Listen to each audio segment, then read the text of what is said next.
All right, shalom, shalom, shalom. Where's that dude Malachi, man? Sent them the link.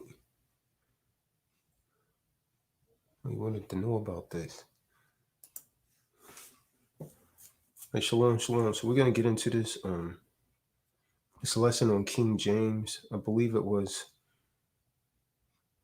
maybe a week and a half ago. There was some moron that came on here that was calling King James a homosexual, and the guy on the bus with the face mask on, that ID 10T that was on the bus. So we're gonna clear this up once and for all about King James. I've done a video on this way back in 2014, I believe it was. And so, but I'm gonna go into the letter that King James wrote his son. And there's a lot of you out there that like to lie. See, King James and the King James Bible has been greatly lied upon. And so we're going to go to have a look at the Basilicon Duran, which was actually written in 1599 by King James I. To those of you that's unaware, King James I and King James VI is one and the same, as King James actually ruled in two different locations. So for all of you Hotep Negroes and hoes that's been lying and calling the man a homosexual, for all of you unlearned ID 10Ts in the philosophy of Christianity, and to all of you atheists and agnostic personnel, listen up very well, because we're going to put this to rest once and for all. And then if you spread any more damnable heresies, may the curse of the Most High come upon you all. So first of all, giving all praises to the Supreme Elohim of our forefathers of Abraham, Isaac, and Jacob, whose proper name is Yahweh. All praises to Yahweh or Yahweh Shai. Some of you say Yahuwah and Yahusha. But nevertheless, giving all praises to those names. Let the name of the Most High and His Son be exalted and lifted up. Is there anyone else that would actually like to say anything? Shalom, David. Is there anyone else that would like to say anything before we get started on this? Nice to see David Baby back in his right mind state. Shalom, Makim. All praise due to the Most High. Shalom. Yahweh Hashem Yahushua. All be blessed, Barakatah. Looking forward to this subject matter. I was actually thinking about this today when I was passing a Renaissance festival here in Georgia. So yeah, I'm definitely looking forward to the subject matter. If you guys have not, those of you that are watching have not checked out some of the old videos he bought, similar things out, previously on what the real deal is about King James. So just buckle up and pay very close attention. Shalom.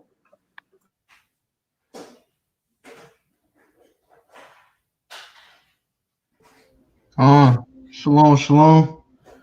Call Allah Yahweh Hashem Yahushua Barakatah.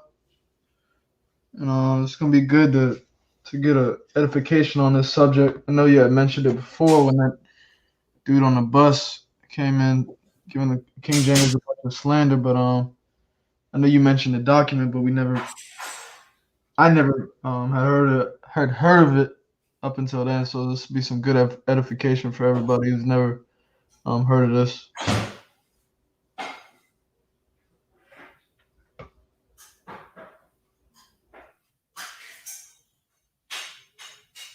David, go ahead.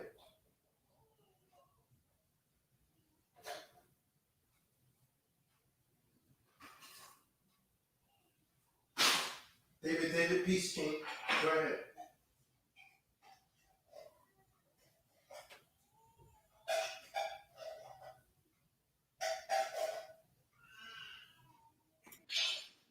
David just fell out.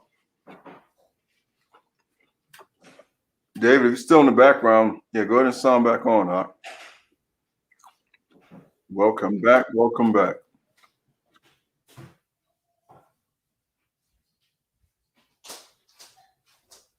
And Samaj, David still has a wishy-washy connection, man.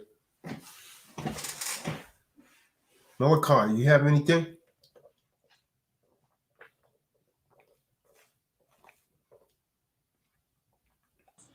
No, I was just gonna say like all praises. That was pretty much it. All praise to the Most High. Didn't want to even overspeak or anything. But shalom to everybody. Shalom. So first of all, I want to start by saying, contrary to Euro Gentile lies and deception that's been imposed on our people and the world, first of all, King James was a so-called black man. I say so-called because we all know that blacks are brand. It does not really speak to one's nationality or nation. So King James was a so-called black man, as you will find out. Again, as you come in the room, go ahead and give a thumbs up. But there's a lot of rumors that's been going on to discredit the Bible. And the reason that people want to discredit the Bible is because you want to live wickedly, right? You have people that come on here all the time. There was some guy on my timeline on Facebook saying, "Oh, that sounds very religious." Okay, so what are you living by? I quoted the scriptures. Well, what are you living by? Man-made laws? So you condone alternative lifestyles? So you condone the marriage of, two men? I mean, it's a question, and it's a rhetorical one. And so intelligent beings should be able to glance upon themselves and determine their sexuality. We're all entitled to our own views and perspectives, right? And this is what's getting people in trouble, because your view and your perspective may not necessarily be the truth, and it may not even be righteous. But we're under such a wicked Kabbalah that they justify wickedness and they condemn the just. And the scriptures warn us about that. The scriptures say that's an abominable thing. He that justifieth the wicked and condemn the just. Scriptures say you're an abominable person, right? Someone get that real quick in Proverbs 17, verse 15, man. Many people do that, man. You justify wicked people, you justify wicked acts, but when we come forth through the spirit of the Ruach HaKadosh, you want to condemn us. You want to lay to our charge things that we did not do. Proverbs 17 and 15.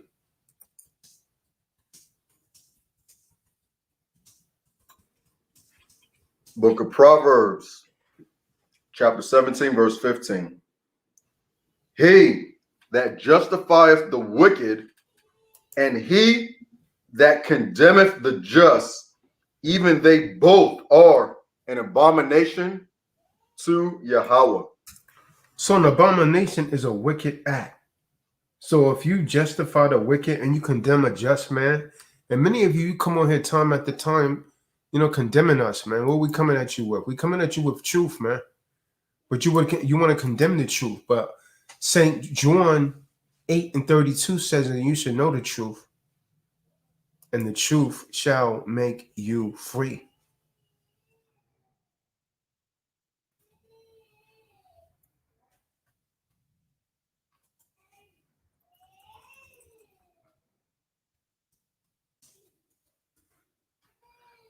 Let's get Psalms 35, verse 11, man. Because there's always false accusers. There's a lot of false accusers that rise up against the illustrious King James. I don't necessarily agree. Matter of fact, I don't agree with everything that King James did. But to call the man a homosexual is, it's off. And then people started creating all these fictitious letters after the man's death. And I'm going to speak briefly on that. It's the book of Psalms, chapter 35, verse 11. False witnesses did rise up. They laid to my charge things that I knew not. So false witnesses has risen up against King James, but only after his death. King James never knew that they call him a homosexual. They laid to his charge things that he knew not, because they didn't bring this forth until after the man was dead. After the man has passed on into the spiritual realm. And they do that about the righteous. They'll lay to our charge things that we may not even know. They bring false accusations against you, accusatory statements to try and make you appear bad. But the Most High see you, and His Son sees you, and you will be judged for your wickedness. Make no mistake about that. You will be judged. Like you, Raymond, boy, you're going to be judged for being under your woman. You know who I'm talking to, Raymond Smith. I'm talking to you, man. You got, gray hairs. You should have a little more wisdom than that, man. And being up under your damn woman. You're a little too old to be a saint. But a lot of people, man, you're condemned already. Because you trying to go against this truth. Like Raymond Smith, you can't stand against this truth, boy. We're going to start right here, man. I created a PowerPoint. Then we're going to go into the letter of King James, Basilicon Duran, 1599. I literally found my copy. So, I mean, this is not made up. This is a letter that was actually written by the illustrious King James in 1599 by King James I to his son. But first, we're gonna go into who King James is. Can I with some truths about King James? Somebody want to start that right there?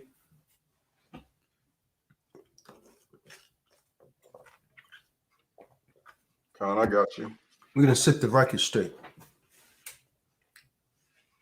King James letter to his son, 1599. Kahan Tazadaq, setting the record straight by Kahan Tazadaq. His Majesty's. Well, Basilicon is the letter that King James. This is Greek, as you see. It was written in Greek. It was written to his son. His Majesty's instructions to his dearest son, Henry the Prince. There's King James. Now they've altered this image and they've Europeanized that. Someone give me that image. I mean that scripture in the Apocrypha. They laid open the books of the Lord and paint the likeness of their images. And you can see that this image actually been tampered with. This looks red, man. This image right here is as red as his shirt.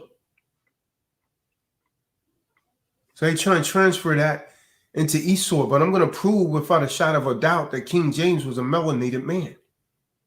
And when I say melanated, I mean what you refer to as a so-called black man. It's the book of First Maccabees, chapter 3, verse 48. Okay. And laid open the book of the law, wherein the heathen had sought to paint the likeness of their images.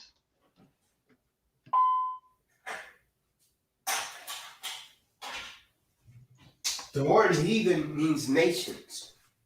And so, according to the Bible, any other nation that's not of the nation of Israel was considered to be a heathen, right? A heathen. And this is what King James really looked like, man. Now, I mean, how many Edomites you know were here like that, Yashibin? None. They don't alter the images. You see what I'm saying?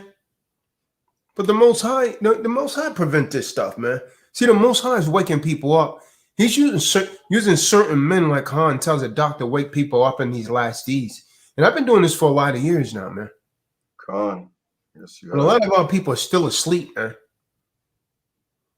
And these are the ancient artifacts. They don't went in and they read that again, Benaiah, that precept in First Mac. Come. It's the book of First Maccabees, chapter 3, verse 48. And laid open the book of the law, wherein the heathen had sought to paint the likeness of their images. So they changed this and they tell you that it's a so-called white man, and then they name a place in Virginia after. They call it Jamestown, Virginia. They said it's named after our illustrious king. When Willie Lynch was writing a Willie Lynch letter, he made a reference to the illustrious king of England, King James. Because by that time, that idiot was already thinking that he was a Euro Gentile. Showing you that they don't even know history, man. But the Most High has raised up within your midst certain men that the Ruach HaKadosh is on to tell you the truth, even if we die telling you the truth. The only way that they're going to stop me from talking is if they behead me like they did not John the Baptist. You could throw me in the dungeon like you did Jeremiah. Plenty of our people locked up. You start talking to people inside. The only way they're going to stop me is to utterly kill me, man, physically. And then I'm going to come back spiritually. But I still live in the people. So like I said, I reiterate, you cannot stop this truth. You're not going to stop this truth, man. And some people just be saying that, but I mean it. You see me still going. A lot of you got fear in your heart, man. This is why you fell off, you ran off, because you can't, you're afraid to face High Shaitan's enemies. In this entire world, the rulership of this world is under Satan's authority. USA, under Satan's authority. And they're ruling the world. That's some of the letter right there. There's portions of the letter right there. All right, let's go. King James I of England was a black man. King James I of England. King James I of England, who authorized the translation of the now famous King James Bible, was considered by many to be one of the greatest, if not the greatest, monarchs that England has ever seen. Through his wisdom and determination, he united the warring tribes of Scotland into a unified nation, and then joined England and Scotland to form the foundation for what is now known as the British Empire.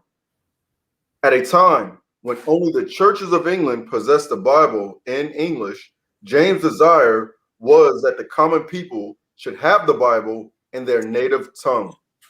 Thus, in 1603, James called 54 of history's most learned men together to accomplish this great task. At a time when the leaders of the world wished to keep their subjects in spiritual ignorance, James offered his subjects the greatest gift that he could give them, their own copy of the Word of the Most High in English. Okay, so let's stop for a second. We could dispel a few things with this. All of you morons out there they're saying that the Bible is a white man book, you need to shut the hell up. First thing I'm going to say, King James didn't write the Bible. The Torah and the Tanakh was already in effect. So was the Septuagint. King James just authorized it to be translated from its original tongue. Most of the other Bibles came from something like Latin, like the Latin Vulgate. That didn't come from the original Hebrew. That came from Latin. This was one of the first of its kind that was interpreted from the Hebrew.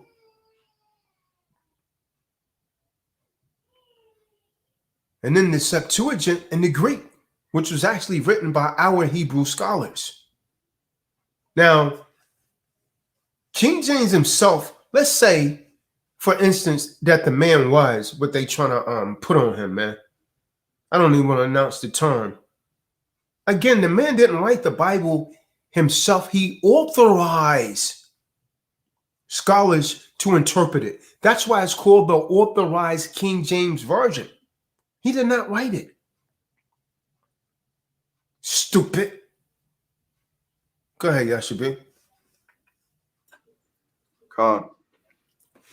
James, who was fluent in Latin, Greek, and French. See that? The man could speak multiple languages. He's a so-called black man. He could speak multiple languages. So they hating on the man. And schooled in Italian and Spanish, even wrote a contract entitled Counterblast to Tobacco, which was written to help thwart the use of tobacco in England. Such a man was sure to have enemies. Mm-hmm. And he had many enemies, man. A lot of you are hating on this man because of the fact that he was a melanated man. You want to make him something that he's not. And now that the Most High has put the spirit on many of us to come forth with this truth, now you want to instate the lie that the man is a so-called or was a so-called homosexual. And this lie never started while King James was alive. They started it after his death. After his death. That's a hell of a thing to do, to try and disgrace a man after he's passed on into the spiritual realm. Okay, yeah, well, there's a see that? Now does that look like a damn Edomite to you? That's a coin right there. Does it look at his nose, Yashabeam? Does that look like an Edomite to you? Look at his head. Flared nostrils, that's a so-called Negro. This is a coin, man. We're looking at ancient artifacts right here. Get Charleston Heston out of that, Benai. Get his ass out of that. Impossible. And when they look at it, it look nothing like that damn transcomposed image that we saw at the beginning when he was red as a damn tomato. That made the man red as a damn tomato. That first image I saw, that I showed, that had King James red as a damn tomato, man.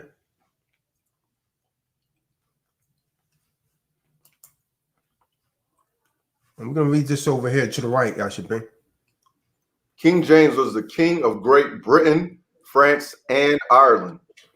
King James was a so-called black man, and King James Bible is named after King James I of England, who lived from June 19, 1566 to March 27, 1625. The established church was divided during this era. In 1603, King James called a conference in the Hampton Court in an attempt to resolve issues. As a result, a new translation and compilation of approved books of the Bible was commissioned to resolve issues with translations that then being used. For example, the Geneva version contained controversial marginal notes that proclaimed the Pope as an antichrist. The leaders of the church desired the Bible for the people with scriptural references only for word clarification or cross-references. King James approved 54 scholars to work on the translation, and 47 worked in 6 groups at 3 locations for 7 years, comparing to previous English translations such as the Geneva Bible and text in the original languages. The new translation was published in 1611 and called the Authorized Version because it was authorized to be read in the churches. It later became known as the King James Version.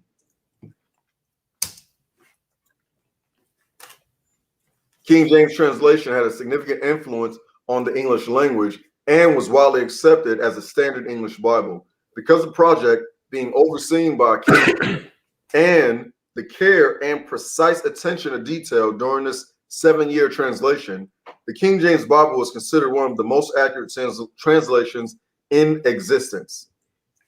Edomites, Gentiles, are feeding us lies.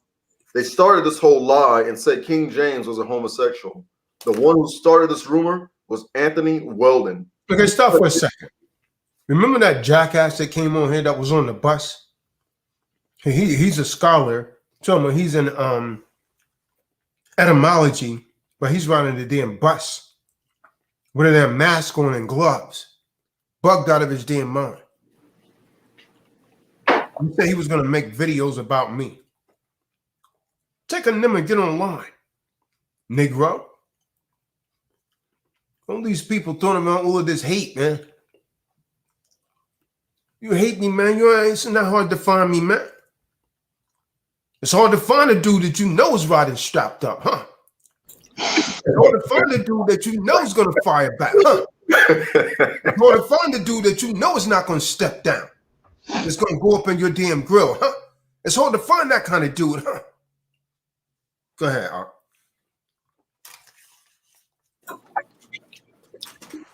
Kahan. He wanted vengeance for being excluded from James' court. So in 1650, 25 years after the death of James, Weldon saw his chance. He wrote a paper calling James a homosexual. Obviously, James, being dead, was in no condition to defend himself. The report was largely ignored since there were still enough people alive who knew it wasn't true. In fact, it lay dormant for years until recently, when it was picked up by Christians who hoped that vilifying King James would tarnish the Bible that bears his name, so that most, if not all, would turn away from the Most High scrolls and book to a more modern translation. It seems, though, the Weldon's false account is working, because a lot of the Most High's people refuses to read or get to know the book because of this elaborate and demeaning lie. He was the first king to sit on 3 thrones at once, which was Scotland, England, and Northern Ireland. So-called black man. That's why they're trying to destroy and put and defame his name. And you simple jakes out here doing that, man. Like that dude that came on this channel, man. You know what the hell he was talking about, man. And he did it at age, I believe it was 15 or something like that. He was in his teens, wasn't he? When he did what? When he sat on the throne. Oh, yeah. Some of the tablets, as you see, these are written in the Lashawaram Kadash, man. Look at the language, man. It says Lashawaram Kadash right there. See that, David? See that Yahweh right there, man? See that Yahweh? See that right there? The Most High's name right there? Yahweh. The Apocrypha is in the original 1611 Bible, which is 14 books taken out by the Roman Catholic Church because it speaks of these Europeans putting up a false image of Christ. That's what we just read, had Benaiah read. One of them. God.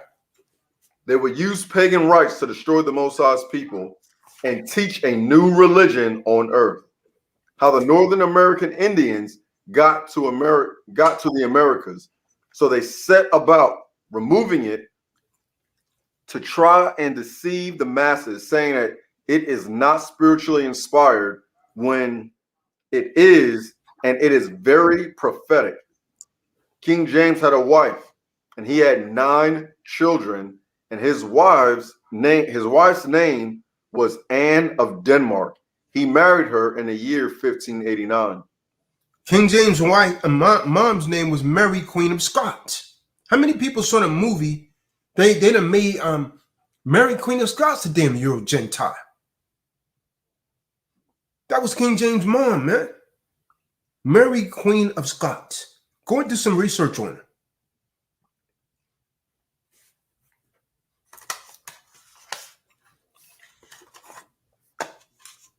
Men that showed King James was not gay. Peter Henlon, Sir William Sanderson, Bishop Godfrey Goodman, Anthony A. Wood. Men that lived during the time of King James that proved he was not homosexual. Instead, we were given names like Sir Anthony Weldon, Francis Osborne, Sir Edward Peyton.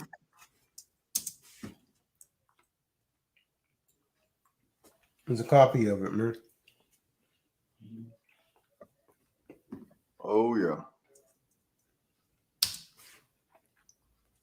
It might also be mentioned here that the Roman Catholic Church was so desperate to keep the true Bible out of the hands of the real people that it attempted to kill King James and all of Parliament in 1605. Salakia. In 1605, a Roman Catholic by the name of Guy Fawkes, under the direction of a Jesuit priest by the name of Henry Garnet, was found in the basement of the Parliament with 36 barrels of gunpowder, which he was to use to blow up King James and the entire Parliament. Why, you would ask, someone go so hard to not only kill a homosexual king, but why would you go through these extremes to kill one of your own? Would it be because he was gay? Doubt it. Would it be because he was white? Doubt it again. The only reason and sole reason is he was a man of color, black, Negro. Also, they hunted down James' son. If he was gay, why are you hunting down a gay white man's son? Also, King James and his wife had 9 children who were all black. The name James derived from the Hebrew name Jacob, with an English. Let's pronounce Iacop, because that I had the Y sound. That's an I right there. It's literally not a J. Kahan, Jacob, or Yaquab. With the English, within English, the J was instated because in Hebrew there are no J's. It is a stated and given fact. If you look into the pic accompanying this post, you see the name Jacobus, and the name Jacob in Hebrew means hold the heel. Let's go deeper into the name. The name came into English language from the French variation of the late Latin name Jacobus, a dialect variant of Jacobus.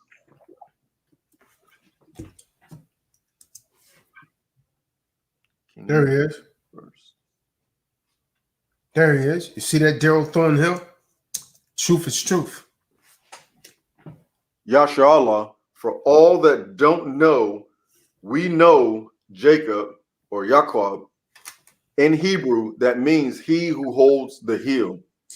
And in most compact Bible dictionary, you will see that the name James means supplanter. Jacob, also, Jacob was known as the supplanter, and James means supplanter.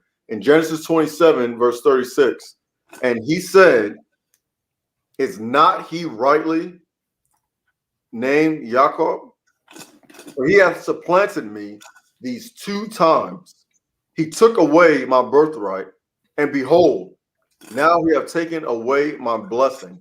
And he said, hast thou not reserved a blessing for me? That's what Esau said. Why go so hard for King James? For starters, he was never white or gay. Second, his father was from the tribe of Judah. So that would make James what? The authorized King James Bible was written in 1611, a year after we, the descendants of Judah, Benjamin, and Levi, were enslaved 1612 AD. Yahawadah, Judah, so-called IGBOs of Nigeria, West Africa, the Mandingo of Mali, West Africa, Igbos. Igbos, Yeah. Igbos, and Sawi of the dynasty of Ghana, so-called African Americans. Also, the ancient Paleo-Hebrew script. I know you heard of the house of David. Look up Isaiah chapter 7, verse 2. Someone read Isaiah 7, verse 2. Yeshaya 7, verse 2. Bring it out. Yeshaya 7, verse 2. Oh, what y'all, man? Nah, man. Never knew King James wrote a letter. You got that, Benaiah? Like Malachi fell out. Kahan, I got it. I'm not surprised. It's the book of Yeshaya, chapter 7, verse 2. And it was told the house of Dawood, David, saying, Syria is confederate with Ephraim, and his heart was moved, and the heart of his people, as the trees of the wood are moved with the wind. Mm-hmm. So we're gonna go into the letter that King James wrote his son.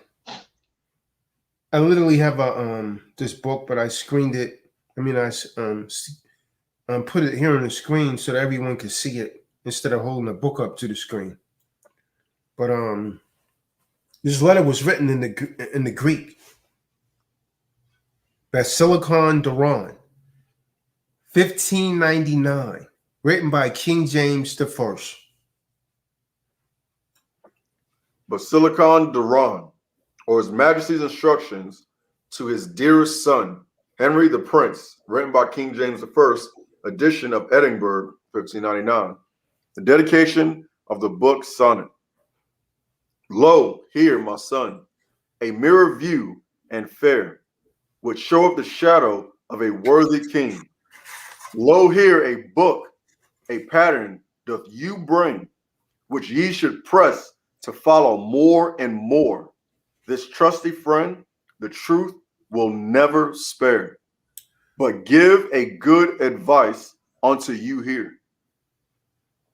How it King James told instructions to his son was to never, ever, ever forgive a man, or pardon a man for the sin of homosexuality.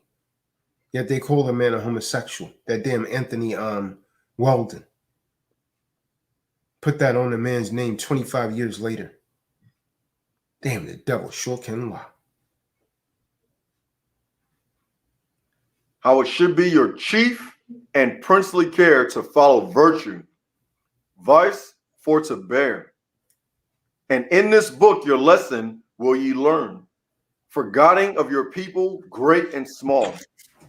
Then as we ought, give an attentive care, and think how ye these precepts practice shall. Your father bids you study here and read how to become a perfect king indeed. The argument of the book of sonnet. So he was telling his son, follow this if you want to become a perfect king.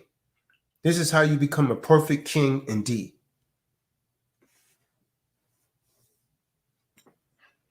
Thumbs up as you come in the room. All right, you go ahead and get mad, man. We're gonna shove this truth down your throat, and you're gonna. And I don't give a damn how cold it is, and this is a cold cut too, man. Out of warm, this is a cold cut, but you gonna eat it today, boy. Kahan. God, or Yahweh, gives not kings the style of gods or Allahans in vain. Yeah, I probably should use Allahan. For on this throne, his scepter do they sway. So kings should fear and serve the Allahan again. If then ye would enjoy a happy reign, Observe the statutes of your heavenly King, and from his laws make all your laws to spring. See that? So he's telling his son how to be righteous. They want to defame the man, call the man a homosexual. The only thing you people that repeat this stuff, you regurgitate this, because you're nothing but a damn bunch of cookie cutters. You follow the next man, you're a follower. You'll never be a leader. You're a follower, man. And you're a hater. That's what you are, because your damn life is miserable, man. The people, get me sick to my damn stomach, man. And that's how most people are, man. Most people are followers, man. They will repeat something, and they don't even know whether or not it's true. They never validate it. They just go ahead and repeat it. I see that stupid nonsense on the train all of the time, man. One person do something, and the other one, they don't even see why they're doing it. They just start doing it. Everybody start doing it. And I break the damn chain. Like, why the hell are you doing that, man? You just, I don't know. It's kind of like you people celebrating these hell of a days. But why you celebrate Christmas? I don't know. That's not the reason I do it. I do it because that's what my parents did. So are your parents going to jump in the damn lake of fire? Are you going to go and jump in it too? Come on, man. Start thinking, man. You got a brain, man. Use it.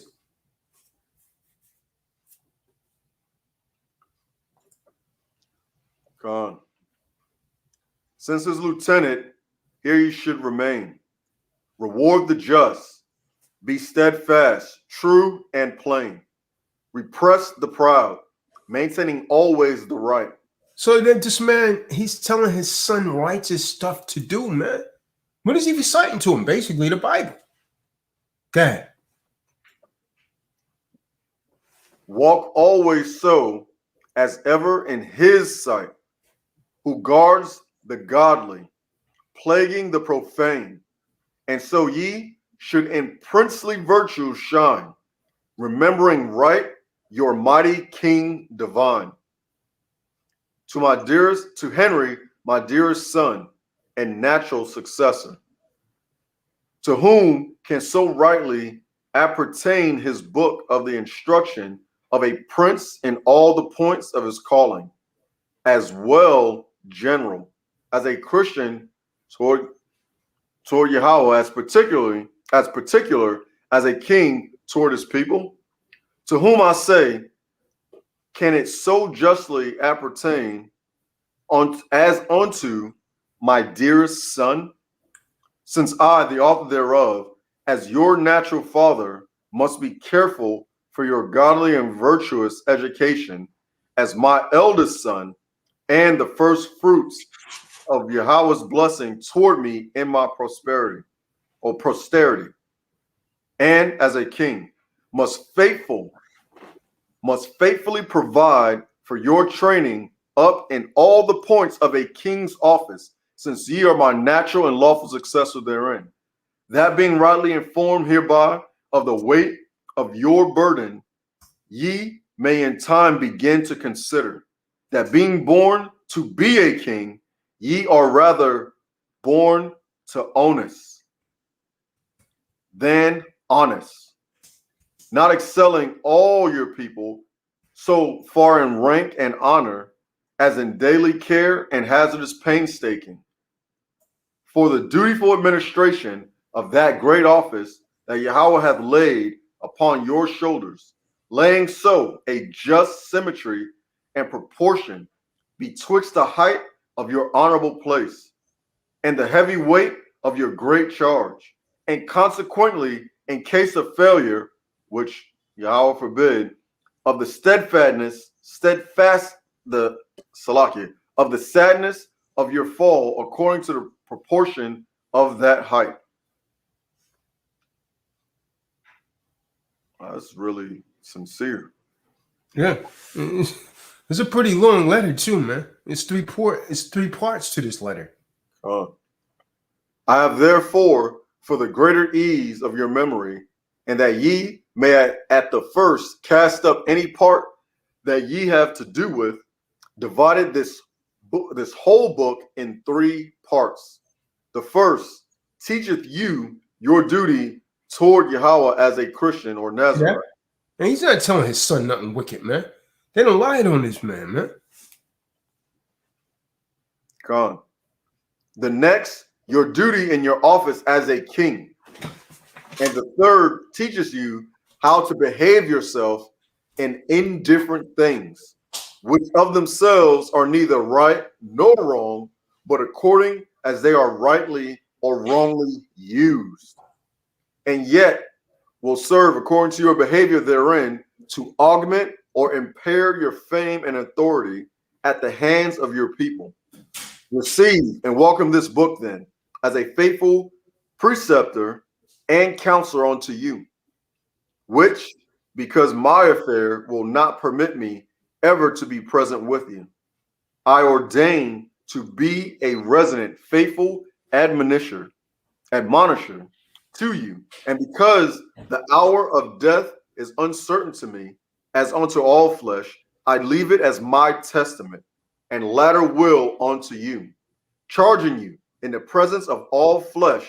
I leave it, in the presence of God, Yahweh, and by the fatherly authority I have over you, that ye keep it ever with you, as carefully as Alexander did the Iliads of Homer. Will ye find it a just and impartial counselor, neither flattering to you in any vice, nor importuning you at unmet times? It will Some not. of you never knew King James wrote this letter. What was that? Some of these people never knew King James wrote this letter. Most of them don't. Never knew King James wrote a letter to his son like this. It will not come on uncalled, nor speak unspoken at, and yet conferring with it when ye are quiet. Ye shall say, Scipio, that naquam manus solus, quam cum solus. To conclude then, I charge you, as ever ye think to deserve my fatherly blessing, to follow and put in practice, as far as lieth in you, the precepts hereafter following. And if ye follow the contrary course, I take the great Yahweh to record that this book shall one day be a witness betwixt me and you.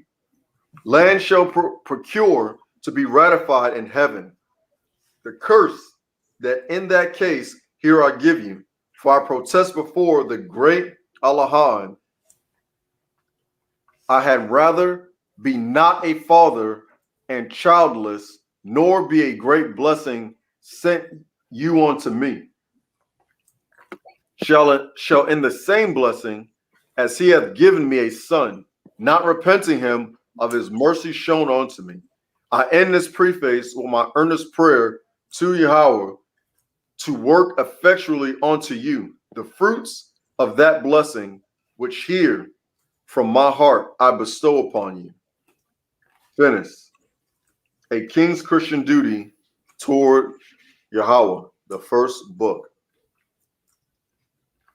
As he cannot be thought worthy to rule and command others, that cannot rule and subdue his own proper affections and unreasonable appetites. That's what he's talking about. That cannot rule and subdue his own affections. Go ahead. And unreasonable appetites. So can he not be thought worthy to govern a Christian people, knowing and fearing Yahweh, that in his own person and heart feareth not and loveth not the divine majesty. Neither can anything in his government succeed well with him. Devise and labor as he lists, as coming from a filthy spring. If his person be unsanctified, for as that royal prophet saith, except Yahweh build the house, they labor in vain that buildeth it. Except Yahweh keep the city, the keepers watch it in vain. In respect, the blessing of the Allahan hath only power to give the success thereunto. And as Paul saith, he planteth, Apollo watereth, but it is Yahweh only that giveth the increase. Therefore, my son, first of all things, learn to know and love that Yahweh, to whom ye have a double obligation. First, for that he made you a man, and next, for that he made you a little Elohim to sit on his throne and to rule over other men. Remember that as in dignity he hath erected you above others, so are ye in thankfulness toward him, go as far beyond all others. A mote in another's eye is a beam into yours. A blemish in another is a leprous bile unto you. And a venial sin, as Papists call it, in another is a great crime unto you. Think not therefore that the highness of your dignity diminisheth your faults, much less giveth you a license to sin. But by the contrary, your fault shall be aggravated, according to the height of your dignity. Any sin that ye commit, not being a single sin procuring, but the fall of one, but being an example or exemplar sin, and therefore drawing with it the whole multitude to be guilty of the same.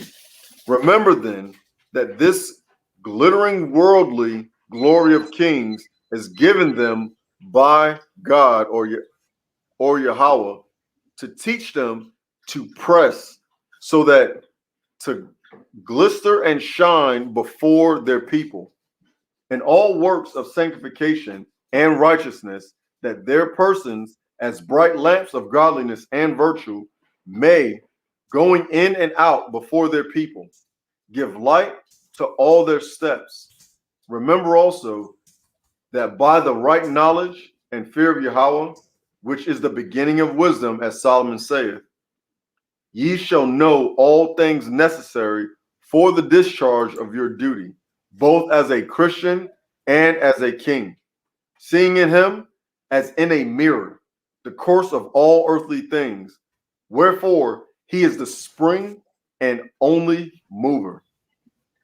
Now, the only way to bring you to this knowledge is diligently to read his word and earnestly to pray for the right. Tell son to read the Bible, man. Ironic thing, isn't it? Isn't it ironic thing that King James will he'll allow his interpreters to leave Leviticus 20 and 13 in the Bible if he was for that kind of action? Why did he allow him to leave Leviticus 20 and 13 in the Bible? Where would he allow them to leave what's written in the book of Jude in the Bible? I don't want to say it because they're trying to flag the video. Why would he allow to leave what's written in the book of Romans, the first chapter, starting at verse 24 to the end of the chapter in the Bible? He talks about these kind of acts and he condemns them. And he tells his son, there's one thing that I want you to never pardon people for, and it's these acts that they try and push on the man. Go ahead, Yashibin. Khan, like this whole first part of the letter is all Proverbs and Psalms. Like it's like a mirror of how David was, you know. Yes, that's amazing. That's really good. Khan, all right, here we go. Now the only way to bring you to this knowledge is diligently. Benaiah, you still there? Come on. See this? So, Oh wow, that's You sealed. can't see that? I know you wear glasses, man. No, it's the glare. It's the glare. Josephus You Jewish see what law. it is, man? Come on, that's it. That's the Slavic version. You see which one it is, though? Yeah. Yeah, that's a Slavic version. Costing me over 200, man. That's why I keep it wrapped up, man. I got 3 of them, but this is the Slavic version, man. It came from the original Aramaic that they got from the that was written in the Greek. Go ahead, man. I just wanted to show you that, man. I can't make this stuff up. Now, If you want me to, I'll show you the book that I have on this King James letter that we're reading. oh yeah, definitely want to see That's my that. main favorite thing, man. That's my most important prize is a book, because they can't take that away from me once I get it into my cerebrum cortex. Kahan. It's dead. They can't take it back. They can lock me up, but they'll lock me up with my knowledge. You understand what I'm saying? It'll still be in me, man.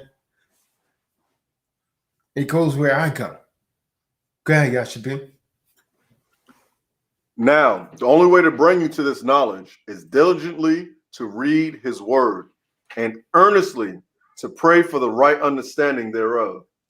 Search the scriptures, saith Christ or Mashiach, for they bear testimony of me. And the whole scripture, saith Paul, is given by inspiration of Yah, and is profitable to teach, to convince, to correct, and to instruct in righteousness, that the man of Yahweh may be absolute, being made perfect unto all good works. And most properly of any other belongeth the reading thereof on to kings. Since in that part of scripture where the godly kings are first made mention of, that were ordained to rule over the people of Yahweh, there is an express and most notable exhortation and commandment given them to read and mediate in the law of Yahweh. I join to this the careful hearing of the doctrine with attendance and reverence, for faith cometh by hearing, saith the same apostle. Above all, beware ye rest not the word to your own appetite, as over many do, making it like a bell to sound as he pleased to interpret. But by the contrary, frame all of your affections to follow precisely the rule there set down. That basically means don't put down the Bible when it comes to yourself and when it's convenient to you. Con, can you scroll up a little bit? Yeah.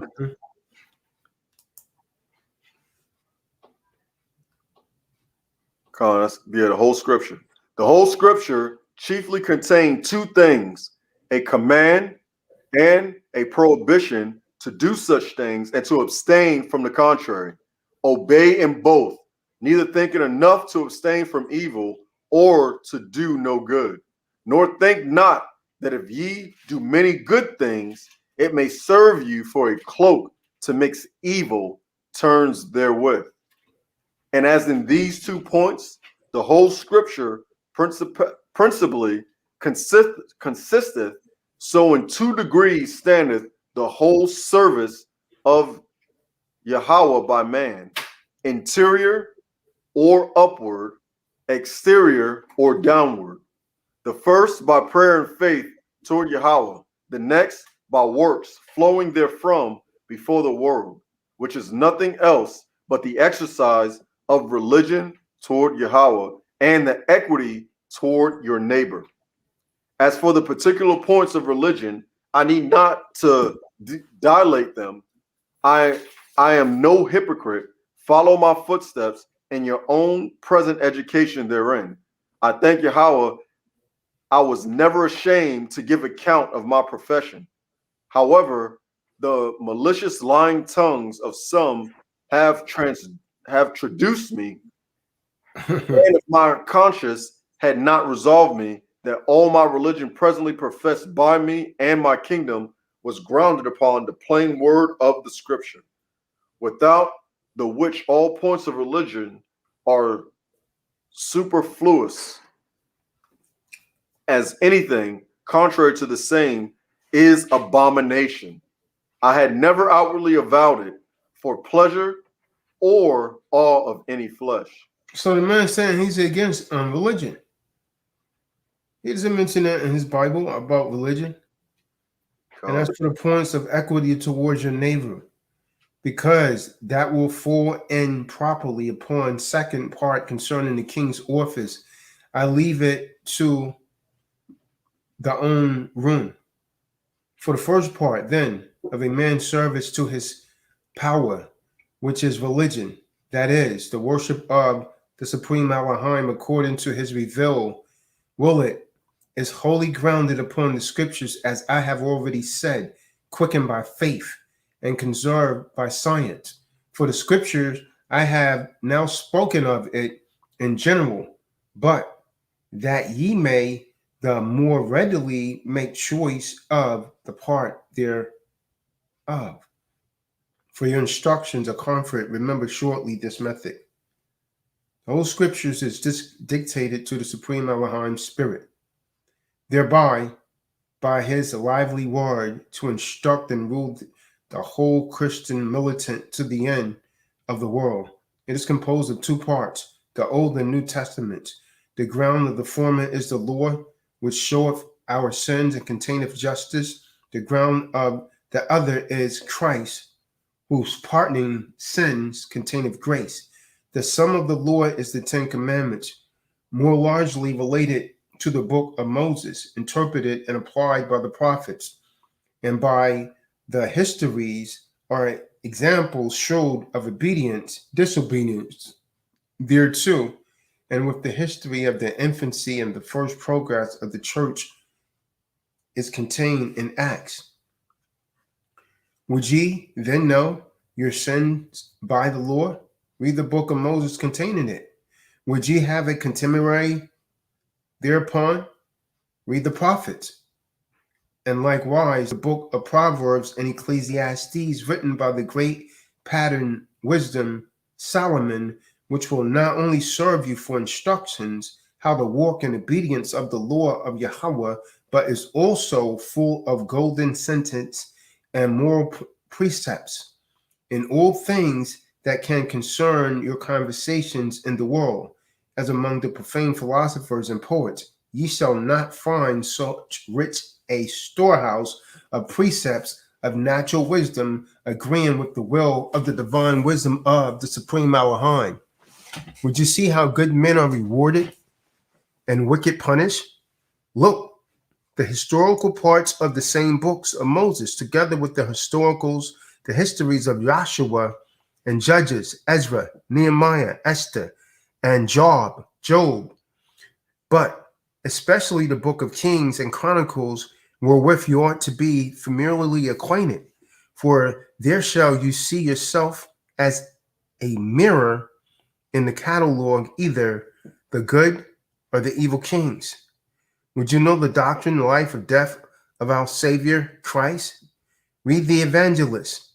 Would you be more particularly trained up in his school? Meditate upon the epistles of the apostles. And would you be acquainted with the practices of the doctrine in the person of the primitive church? Cast up the apostles' acts. And as to the Apocrypha books, I omit them because I am not Papist, as I said before. And indeed, some of them are no way like the dictation of the Spirit of Yahweh. But when you read the scriptures, read it with a sanctified and chaste heart. Admire reverently such obscure places as ye understand, not blaming only your own capacity. Read the plain places, and study carefully to understand those that are somewhat difficult to press, to be good textualists from the scriptures, and ever the best interpreter of it itself. But press not curiously to seek out the Father then is contained therein. For that were unmannerly a presumption to strive to be further upon Yahweh's secret than he will be you. For what he thought needful for us, know that have he revealed there, and delighted most in the reading such parts of the scriptures as may best serve for your instructions in the call and rejecting foolishness, curiosities upon genealogies and contentions, which are but vain and profit not, as Paul saith. Now as faith, which is the nourisher and quickener of religion, as I have already said, it is a sure persuasion and apprehension of the promise of Yahweh, applying them to your soul, and therefore may it justly be called the golden chain that linketh the faithful soul to Christ.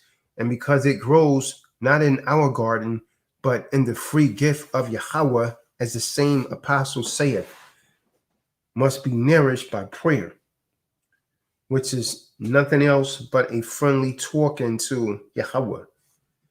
As for teaching you the form of your prayer, the Psalms of David are the most proper schoolmaster that you may be acquainted with, next to prayer of our Savior, which is the only rule of prayer.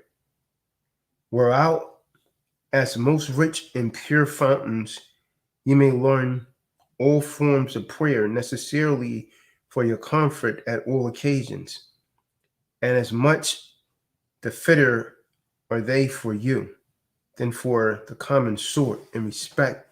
The composer thereof was a king, and therefore best behoove to know a king's wants, and what things were most proper to be required by a king at Yahweh's hand for remedy thereof.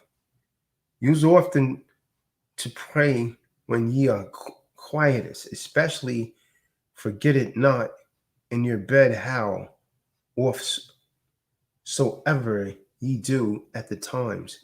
For public prayer serveth as much for an example for any particular comfort to the supplication. Someone else can read it, I guess. Nice. In your prayer, be neither overstrange with the Supreme Elohim. Well, Like, he's just repeating a lot of what the scriptures are saying right here, man. yeah, that's great. That is amazing. I need to definitely post up a copy of this.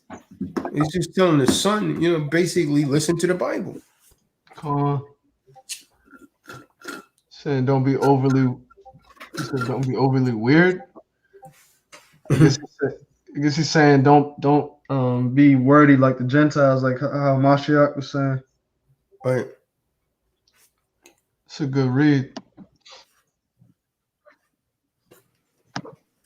In your prayer, be neither overstrange with the Supreme Elohim, like the ignorant common sort, that prayeth nothing but out of books, nor yet over homely with them, like some of the vain Pharisaical Puritans, that think they rule him upon their fingers.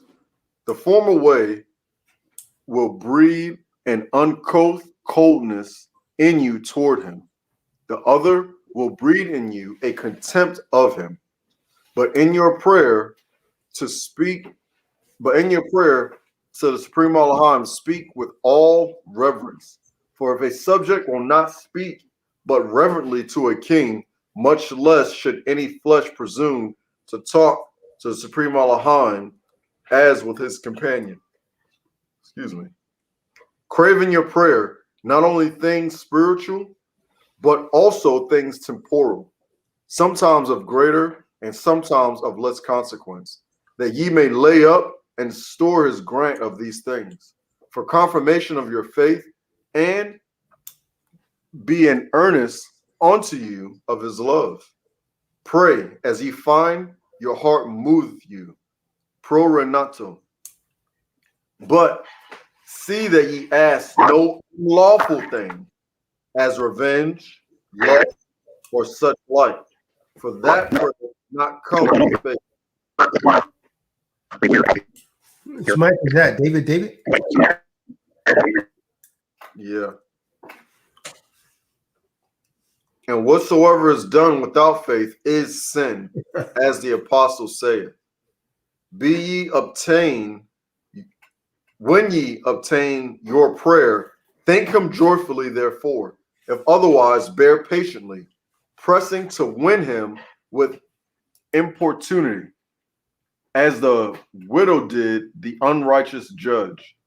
And if notwithstanding, therefore ye be not heard, assure yourself.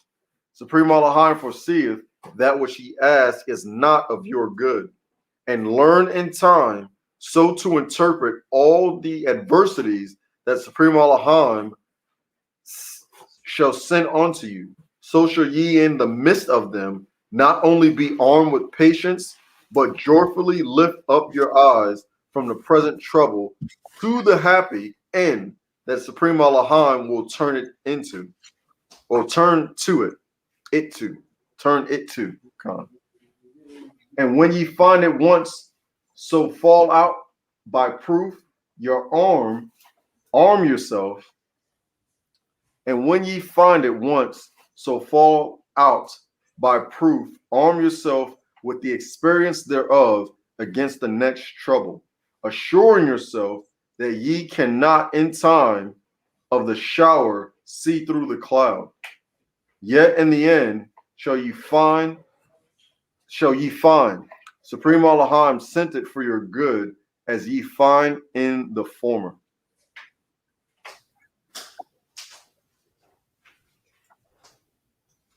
And as for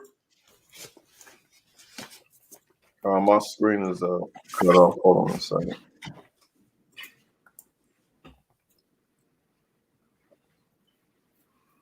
And as for conscience,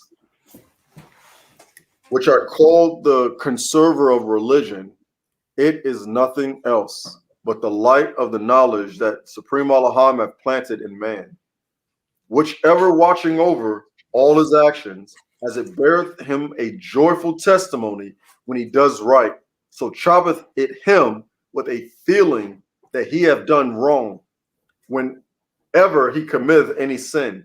And surely, although this conscience be a great torture to the wicked, yet is it as great a comfort to the godly, if we will consider it rightly. For have we not a great advantage that have within ourselves while we live here a count book and inventory of all the crimes that we shall be accused of, either at the hour of our death or at the great day of judgment, which when we please, yea, though we forget, will strike and remember us to look upon it, that while we have leisure and here we may remember to amend, and so that the day of our trial compare with new and white garments washed in the blood of the Lamb, as St. John saith. Above all then, my son, labor to keep sound this conscience, which many prattle of, but over few feel. Especially be careful to keep it free from two diseases wherewith it uses oft to be infected, to wit, leprosy and superstition. The former is the mother of atheism, the other of heresies.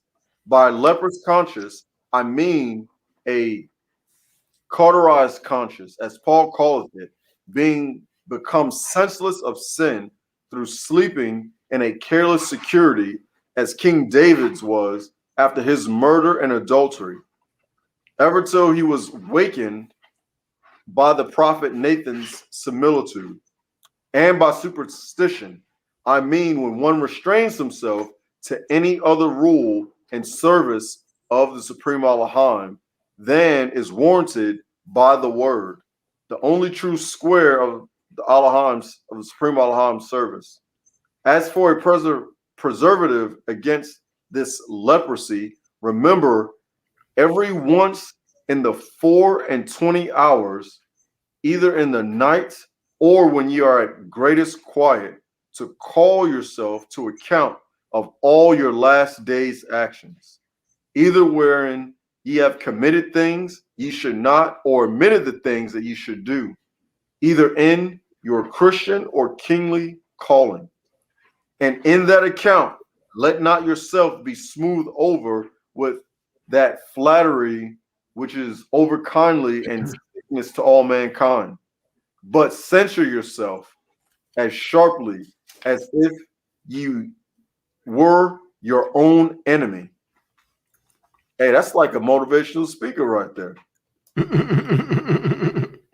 Heck yeah. Yeah, that's real familiar. That was going on way back then, huh? For if ye judge yourself, ye shall not be judged, as the apostle saith. And then according to your censure, reform your actions as far as ye may, skewing ever willfully and wittingly to contrary your conscience. For a small sin willfully committed with a deliberate resolution to break the bridle of conscience therein is far more grievous before Supreme Elohim than a greater sin committed in a sudden passion, when conscience is asleep. Remember, therefore, in all your actions of the great account that ye are one day to make in all the days of your life, ever learning to die and living every day as it were your last. Oh yeah, that's what's up.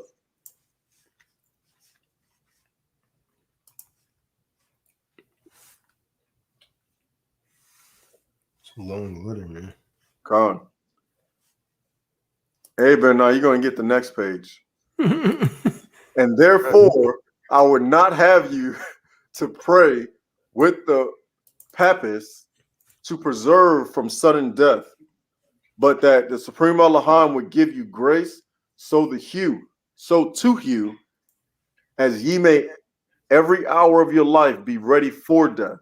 So shall ye attain the virtue of true fortitude, never being afraid for the horror of death, come when he lists. And especially beware to offend your conscience with the use of swearing or lying, supposed by ingest, for others are but a vice, and a sin clothed with no delight nor gain, and therefore the more inexcusable when even in the sight of men. And lying cometh also much of a vile use, which will banish shame.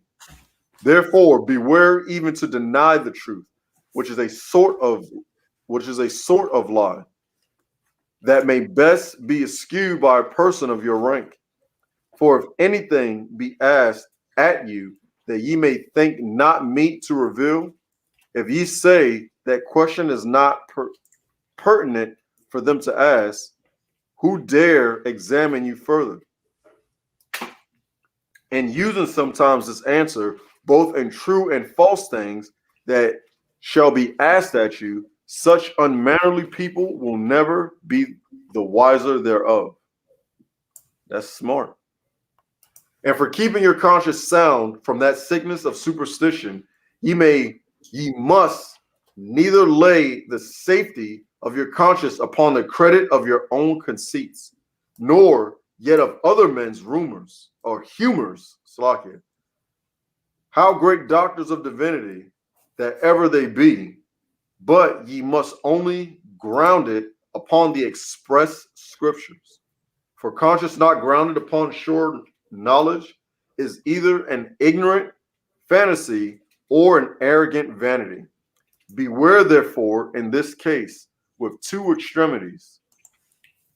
The one, to believe with the papists, the church's authority, better than your own knowledge. The other, to lean with an Anabaptist to your own conceit and dreamed revelations. But learn wisely to discern betwixt points of salvation and indifferent things, betwixt substance and ceremonies, and betwixt the express commandment and the will of the Supreme Elohim in his word, and the invention or ordinance of man, since all that is necessary for salvation is contained in the scripture. For in anything that is expressly commanded or prohibited in the book of the Supreme Elohim, ye cannot be over precise, even in the least thing, counting every sin, not according to the light estimation and common use of it in the world, but as the book of the Supreme Elohim counted of it. So he's telling him not to be worldly like the way the rest of the world and the way modern things are going for their time, but to go by the word. But as far as all other things not contained in Scripture, spare not to use or alter them, as the necessity of the time shall require. And when any of the scriptural office bearers in the church speak unto you anything that is well warranted by the word, reverence and obey them as the heralds of the Most High Supreme Elohim. But if passing that bounds, they urge you to embrace any of their fantasies in the place of the Supreme Elohim's word, or would color their particulars with a pretended zeal, acknowledge them for no other than vain men, exceeding the bounds of their calling, and according to your office, gravely and with authority, redact them in order again. You see, the man had a lot of honor, man. Yeah. He defamed the man's name. Even if you don't like them, if they speak in the word, obey them. But if it goes the other way, reprove them and correct them. Kahan. To conclude then, both this purpose of conscience and the first part of this book keep Supreme Elohim more sparingly in your mouth and abundantly in your heart. Be precise in effect, but social, and then it cuts off. I'll scroll up a little bit. And Bernard's not reading, man. Bernard's I fell asleep, man. I can read. I can read. Fell asleep. I don't even remember falling asleep, man. Man. I'm putting something else in this PowerPoint, man, that I want folks to see. Kahan. Because the letter is much longer, man. You're talking about 20 some more pages, man. I'm not going to read it all. What happened to Dean, man? Maybe his connection's bad. Let me see here. Oh, he got his phone was on, I guess 4% is what it looked like. I just plugged mine in, man. By the time I'm using mine, it's plugged in anyways. Oh yeah, Daryl Thornhill, this is huge.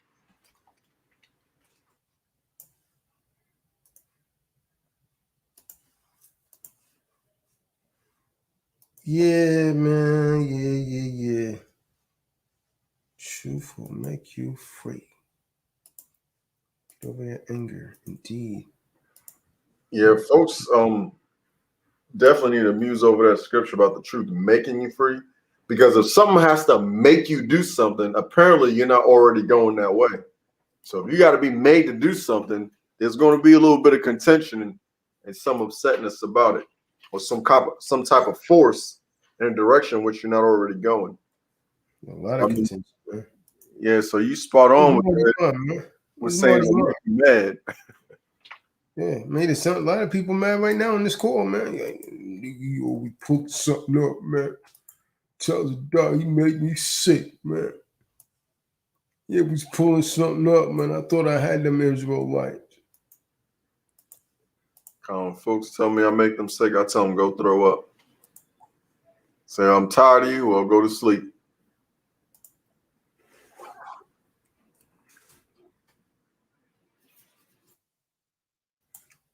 Now, in this letter, the reason I brought this letter up, I wanted to get to the section where King James told his son that he could pardon certain things, but he never wanted him to pardon the sin of homosexuality. Now, for Anthony Weldon to come along later and to put that lie out there 25 years later And for you guys to believe it, it's because you wanted to believe it. You're looking for a reason to discredit the scriptures, in particularly the King James, because that one, it comes from the Hebrew. So you're looking for a reason. Oh, what? My white man wrote the book. The white man, he wrote the book, man. That's the white man's book. So, well, what about the textbook that you're reading by A.R. Macmillan? You don't want to talk about that. What about your C++ book? Who wrote that? A ghost? I mean, help me out here. But now, who the hell wrote that? Who wrote that book that they're reading about business? A ghost wrote that? Well, Doesn't make any damn sense, man. Of course, a damn man wrote it, you idiot. Since when has his ghost been traveling the earth writing books? You've been watching too much television, son. Everyone to come on here with that nonsense.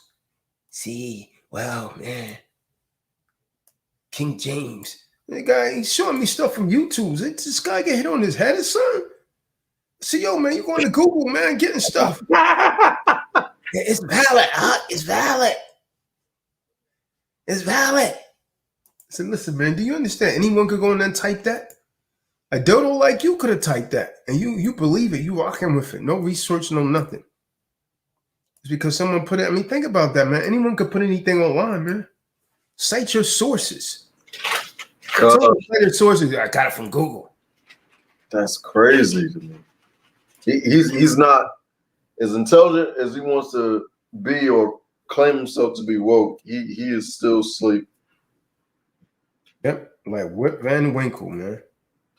Sleep for 100 years, man. You just go on and on and on. So I got something for you guys in a second here, man. This PowerPoint, I'm going to continue on, man. We're going to dispel this lie about King James. Is there any of you in the room, that's actually been discrediting this, man? Hopefully, I won't say hopefully, but I pray for your sake that you have a change of heart.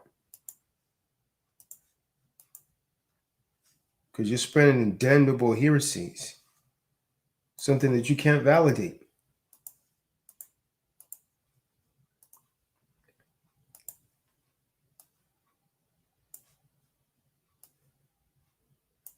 See, you don't understand, brother.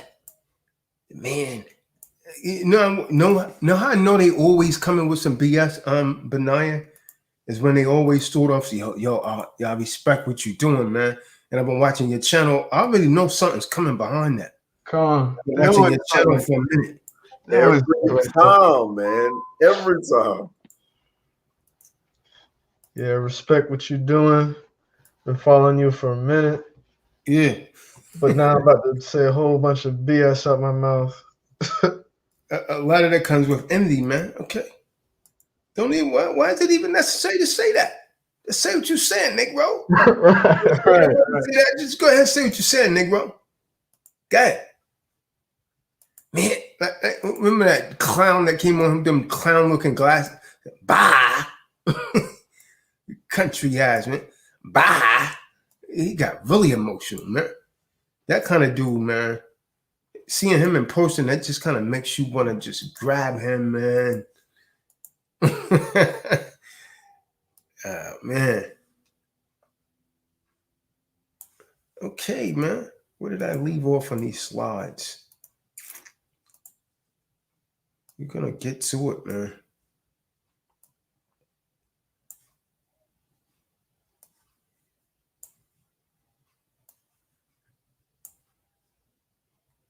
The man was a real stand-up dude, man.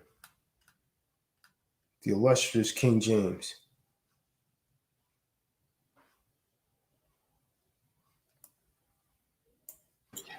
The only thing they did that was slander the man's name, man. And what incenses me is that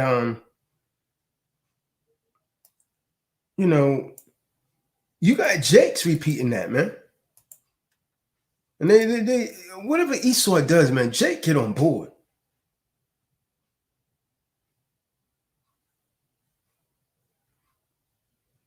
Kahan. very easily too, without doing any type of research or validation. A lot of people just see things on social media or the internet real quick and just run with it. Yep. Yeah, I know you out there in the background, man. You know you out there in the background, man. Come on up. Put your damn skirt up. I'm talking about you whole Negroes. Men.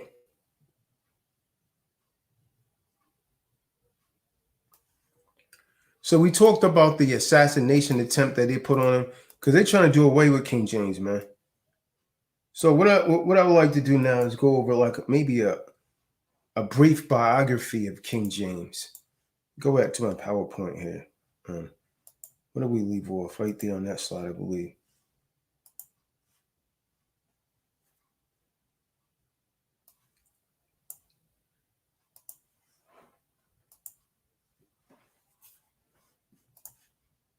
Share my screen again here, man. Don't get mad. Get your minds right.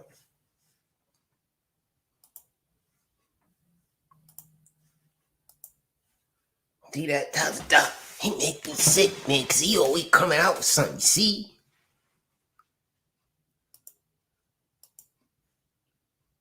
Tazadaq, you don't know anything. How about you that, man? No more than you. You tell me, come on, you guys get shut down. All right, we're going to start right there. Back to the PowerPoint. Kahan. Benaiah. Yara. I got you. Where's David, man? David's a very eloquent reader. Yeah, it's just his connection, though. You know, tell him what's what. David, how's your connection, Art? Peace, Kings. Our connection's good. Calm down. Yeah, he's not good at all, man. Yeah. That woman must have came out there and dropped everything again.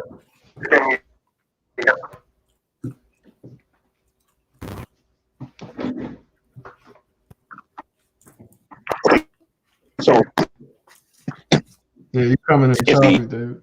Peace, Kings.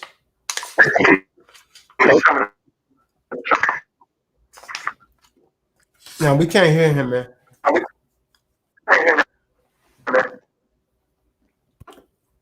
You gotta mute your mic back, David.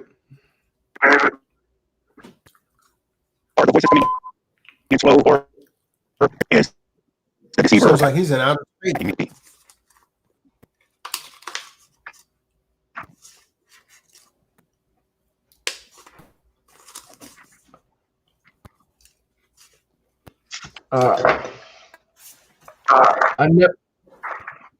I never with Yahweh's grace shall do anything in private which I may not without shame proclaim upon the tops of houses. David, mute this. Let me mute him, man. Come on. King. Gotta mute David, man. Oh, he muted himself now.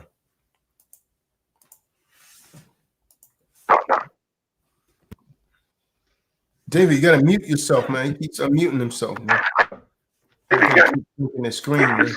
I'm gonna move him out from the room, man.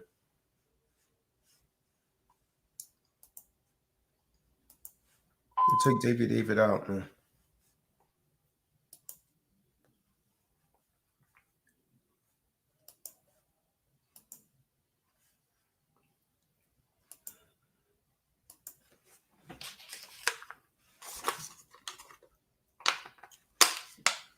I never with Yahweh's grace shall do anything in private which I may not without shame proclaim upon tops of houses. King James I of 1603. And there must go much more to the making of a guilty man than rumor. Ben Jonson, 1605. Okay, that's he's talking about them spreading rumors about King James, man. Okay. Can't be just rumors. Using the person of King James to attack the King James Bible. King James was a fag. How can you advocate a Bible that was translated by a faggot from an internet chat room? King James was a homosexual, was a bitter persecutor of our forefathers. King James chose the King James translators, instructed the King James translators, approved and disapproved portions of the translation. This is all of the slander, man, that we're about to destroy right now with proof. All this damn slander. Baptist evangelist J.H. Melton. Many critics of the King James Bible are deeply condescending towards the defenders of the King James Bible. This is seen in the statement by James White in his book, The King James Only Controversy. The KJV Only Controversy feeds upon the ignorance among Christians regarding the origin, transmission, and translation of the Bible. Those who have taken the time to study this are not likely candidates for induction into the KJV only camp. White Introduction, PV. But the truth is that the defenders of the King James are often far more educated on this subject than their critics. Many books have been published on the issue over the last few years. Many King James Bible defenders are easily able to shatter the often shallow attacks on the King James Bible. It is not unusual for those who have just found their pet arguments shattered to retreat to an argument like this. Yep. Well, after all, King James was a homosexual, That's what that clown came over here and said. Come on. But was he? Is this just a very historically shallow, unsound repetition of gossip and rumor, or is it a historical fact? It must be admitted that many historians report that King James was a homosexual. But what is the evidence for such a charge? If King James was not a homosexual, his memory has been done a great injustice. The real King James was a very different man than the one described by the critics of the King James Bible. And we're about to bring that out right now. We're going to do a brief biography on King James now. A brief biography of King James. James was born in Edinburgh, Scotland on June 19, 1566. He was the only son of Mary, Queen of Scots. See, I told you his mom was Mary, Queen of Scots. Now, they made a movie a few years ago. Esau made a movie about Mary, Queen of Scots, and she was white as Frosty the Snowman. Why do they keep lying, man? It's 2021. Why you got to keep lying? You know damn well Mary, Queen of Scots wasn't white as no damn Frosty the Snowman. That was a melanated woman, man. You better go back and check your damn history books, man. Instead of always going to his story. Go ahead, man. Go on. His father, Lord Darnley, was killed in an explosion when James was only 8 months old. When James was 1 year old, his mother abdicated the throne of Scotland, and James officially became king. She never saw her son again. James was supervised during his childhood by several Scottish lords. He had several tutors and all evangelical Protestants. He became fluent in Greek, French, and You're Latin. going to stop lying. You get that, boy? You're going to stop lying, boy. We're going to expose your ass. You might get a little mercy, man, if you straighten the hell up. You might get a little mercy in the kingdom.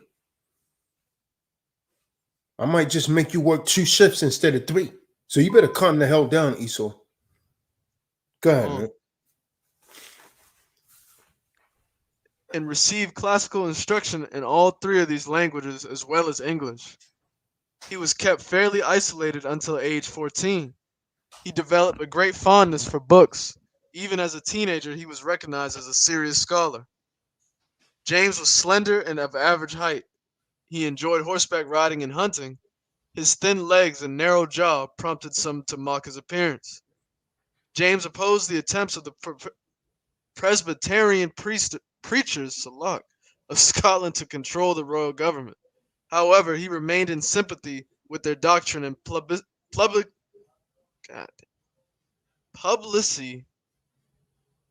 supported many of their efforts. In 1589, James was married to Anne, the daughter of Frederick II, King of Denmark. They had 8 children together when Queen Elizabeth, his mother's cousin, died. James was next in line for the throne of England. In 1603, he was crowned King of England. He was officially King James VI of Scotland and King James I of England. He quickly ended the English war with Spain, and England was to live in peace during his reign.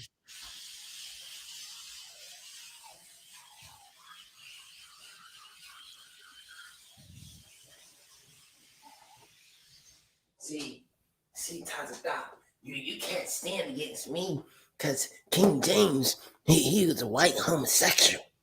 Man, shut the hell up. You don't know what the hell you're talking about, you dodo. Kahan, when you asked him, because that right there just solidified the fact that he was king of King James VI and the first. Come on. So you gotta speak correct. But that guy don't know what he's talking about. James survived 4 assassination attempts, the most famous of which was the Gunpowder Plot of 1605. A Roman Catholic agent, Guy Fawkes, had planted several barrels of gunpowder in the basement of Parliament. He planned to blow up the Parliament building while James was addressing the Parliament. His plot was disclosed and defeated. The English still celebrate the survival of James in the Parliament with a national holiday, Guy Fawkes Day. Even though James had many opponents among the nobility and clergy, he remained popular among the English people. England experienced both peace and prosperity during his rule.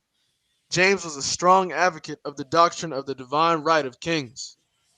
Many Protestants felt that he took this concept much farther in his teaching and in his pronouncements than the scriptures warranted. However, he ruled in a generally kind and benevolent manner, rather than as a royal despot. His many enemies were never able to generate any grassroots support among the people of England for their criticism of James. The English program to colonize the Atlantic seaboard began under Queen Elizabeth, was strengthened under the influence of King James.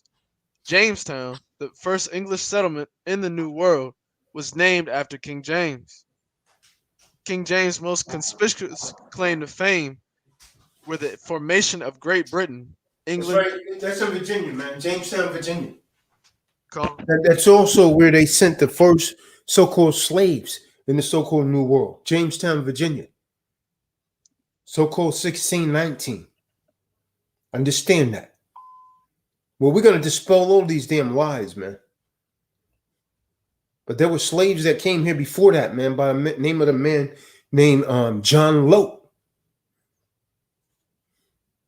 1555. Go and check it out for yourself. Go ahead, huh? England, Scotland, Wales, and Ireland under one throne, and the sponsorship of the King James translation of the Bible. Even King James' most loyal supporters acknowledged that he was sometimes unwise in his selection of advisors and cabinet ministers. Historian George McCloy wrote, "He could never tell a good man from a rogue or a wise man from a fool."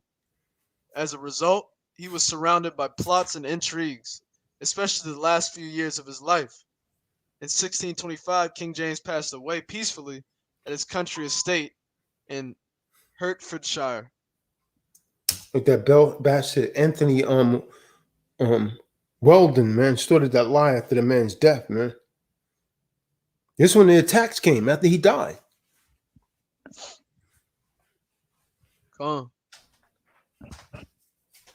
There is no record of anyone accusing King James of homosexual behavior during his lifetime.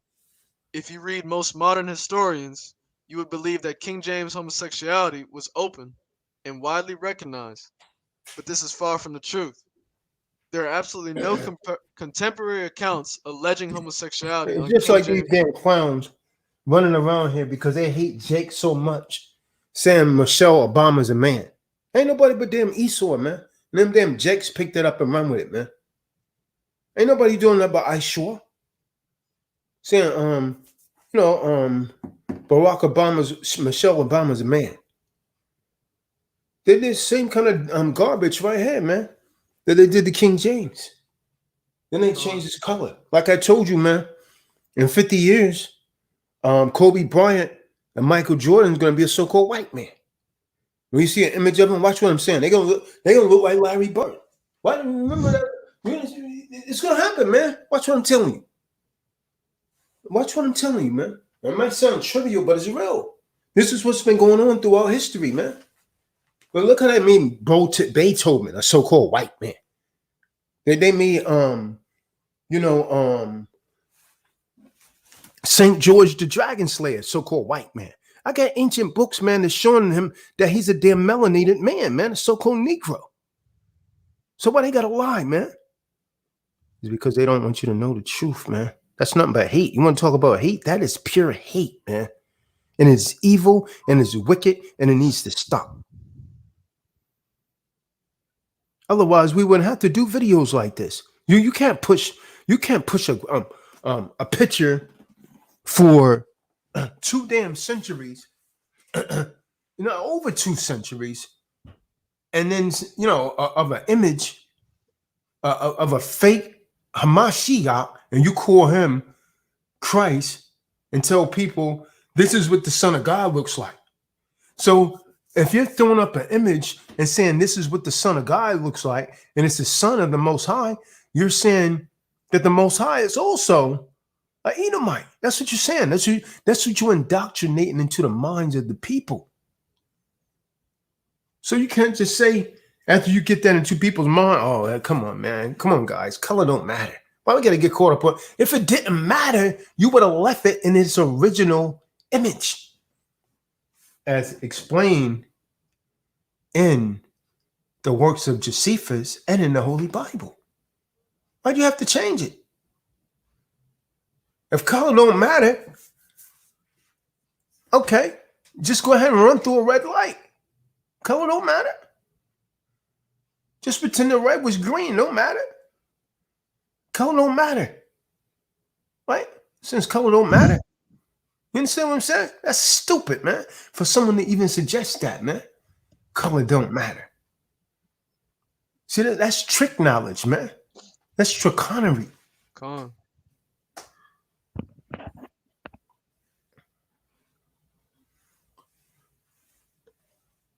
Apparently it does to some, man. Some of these haters, man.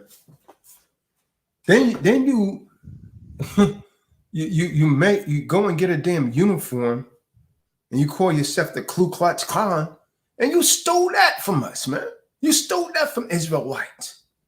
The white cone hat, that comes from our ancient priesthoods, man. Kahan, I saw you put out that old video about that. Yeah. And I was watching, I was like, wow. No way. And it stole every damn thing, man. Everything's just stolen. Come on, man. Stop stealing, man. So, just let the truth be told, man. You hate this stuff. You get angry, man. Start looking like a damn tomato because the truth is cutting you. You read as damn Bob the Tomato from VeggieTales when this truth's coming out.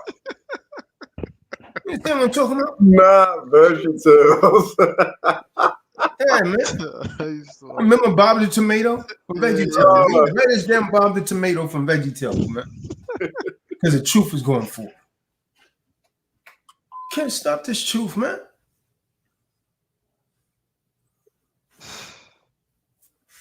But apparently you're as green as Larry the Cucumber, right? Because you're putting out lies.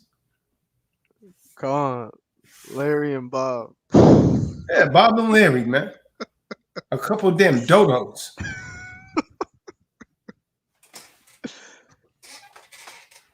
Go ahead, Benaiah, man. This truth be cutting them hard, man. Cutting them hard, man. They can't stand this. There are absolutely no contemporary accounts alleging homosexuality on King James. Though there are contemporary accounts praising him for his moral virtue. See that? Sir Anthony Weldon was an There officer. he go. There he go. And that's because James wouldn't promote that bastard to office, man.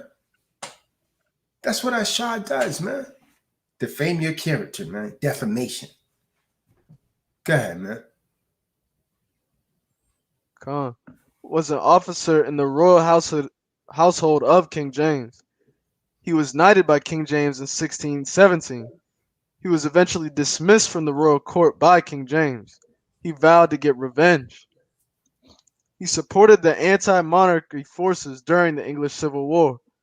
25 years after the death of King James, 1 year after the execution of Charles I, King James' Charles son. I was King James' son. So King James' son, he was referred to as the Black Boy. That was his nickname. If you doubt it, go and do some history on Charles I, or go and watch one of my videos. He was known as the Black Boy. Now, why in the hell they call him that? Because he looked like Bob the Tomato? No. Hell no. Hell no. It's because he looked like I was shine. And complexion I'm talking about. So they referred to him as the Black Boy. You call someone that, man. Use a little common sense, man. Go ahead, man. Kahan. Weldon made the first accusations of homosexuality against King James. His statements were widely rejected at the time because there were still too many living people who had known King James personally and who dismissed the allegations as ridiculous. Ain't that something, man? The Esau still do that to this day, man. If they want to bring one of the heads down of any kind of Jake organization, they lie on them, man. If they don't have nothing on them, they'll just go ahead and create something, man. They'll create something on you. Like they did at Central Park 5. I don't know. Just make up a damn story. Get them out of here.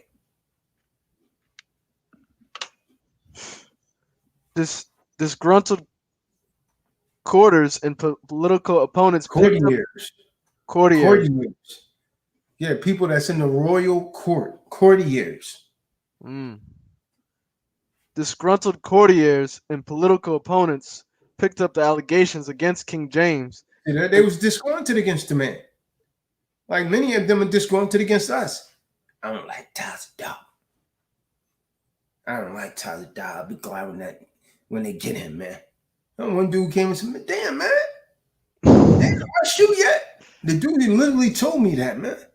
Wow. He said, damn, man, they didn't rush you yet. Then that made him want to follow me. He said, damn, there got to be some truth to what you're saying then. He said, man, I was watching you 6 years ago. They didn't rush your ass yet. He literally told me that, man. Basically assuming that, oh yeah, they're gonna get this, brother. Yeah. Wow. I'm wishing it on me, man. Yeah. Just speaking. Like I'm 50 Cent. They wishing death on me, man. They don't hope the best for me. They wishing death for me.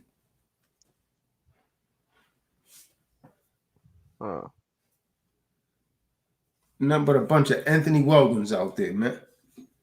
Go ahead, man.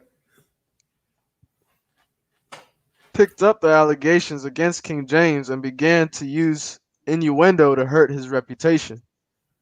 While not accusing him directly of homosexuality, they tried to create questions about his loyalties to his close friends and associates. These 17th century critics seemed to fall into two groups. Some had their political and personal ambitions thwarted by King James. Others opposed his policy of uniting Scotland and England into one kingdom. All of these allegations come from people with a strong bias against James, and they all were made a long time after his death. Long time after his death. Some historians began to repeat these attacks against King James without investigation. Soon vague allegations, rumor, innuendo, and speculations were reported as historical fact. While some historians have sifted through the rumors to get the facts, Many just repeated the statements of previous historians without any examination. Yeah, like you clowns out there.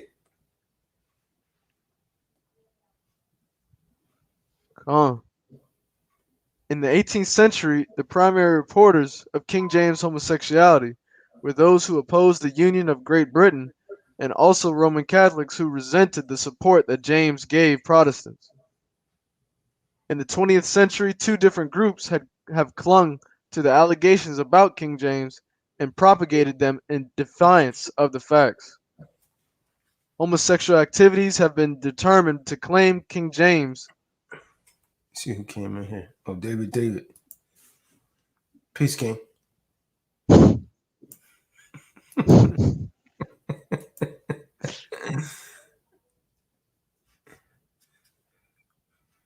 David, if you can't breathe, hold your breath.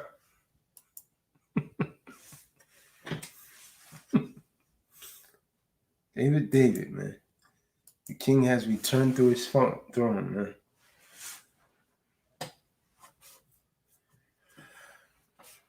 Homosexual activists have been determined to claim King James as one of their own. These are the same activists who claim that Abraham Lincoln, William Shakespeare, the biblical King David, and Jonathan, and even Yahweh Shah were really homosexuals. Wow.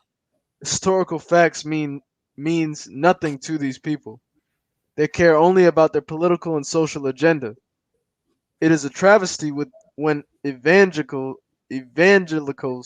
quote their books as credible sources. The second group, which refuses to be persuaded by the facts about King James, are those who wish to use King James' supposed homosexuality to discredit the King James Bible. In 1980, man, these groups like this. all pushed by agendas. In 1985, Moody Monthly magazine alerted the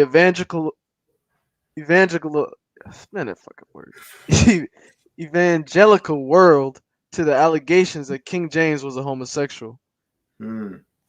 These charges came in an article entitled "The Real King James" by Karen Ann Wohan. No evidence was provided. Female. Wow. Of course it is. And it's a Karen.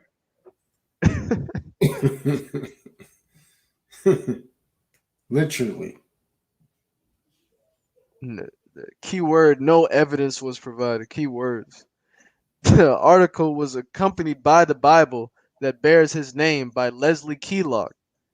The article was an attack on the King James Bible. Numerous attempts have been made to get Moody Monthly to either document or withdraw the charges made in these articles, but 14 years later, neither has been done. Despite the lack of evidence, and in spite of the evidence to the contrary, some evangelicals are quick to use the baseless accusations against King James to bolster their attacks on the King James Bible. See that? But facts are contrary things. King James never claimed to be a homosexual. He was never accused of being one during his lifetime. No one ever claimed to see James in a homosexual situation. The accusations against him, past and present, stem from bias and not from fact. The character and record of King James clearly refutes the charges of homosexuality against King James. Contemporary reference to moral character of King James. In 1602, Sir Henry Wotton wrote of King James, quote, "Among his good qualities, none shines more brightly than the chasteness of his life, which he has preserved without strain down to the present time, contrary to the examples of almost all his ancestors." End of quote. Sir Edward Coke, the famous English jurist, was a contemporary of King James. He was often a political opponent of King James. Historian Jasper Ridley called Sir Edward the leader of the lawyers' opposition to the king. He had been appointed by James as the Chief Justice of the Court of King James Bench. A number of his judicial rulings went against the king. He considered himself the defender of the English common law against the doctrine of the divine rights of kings. James eventually had him dismissed from his English court.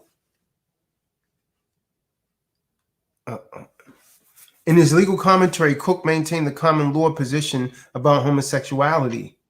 Bigotry is a detestable and abominable sin against the ordinance of the Creator and the order of nature.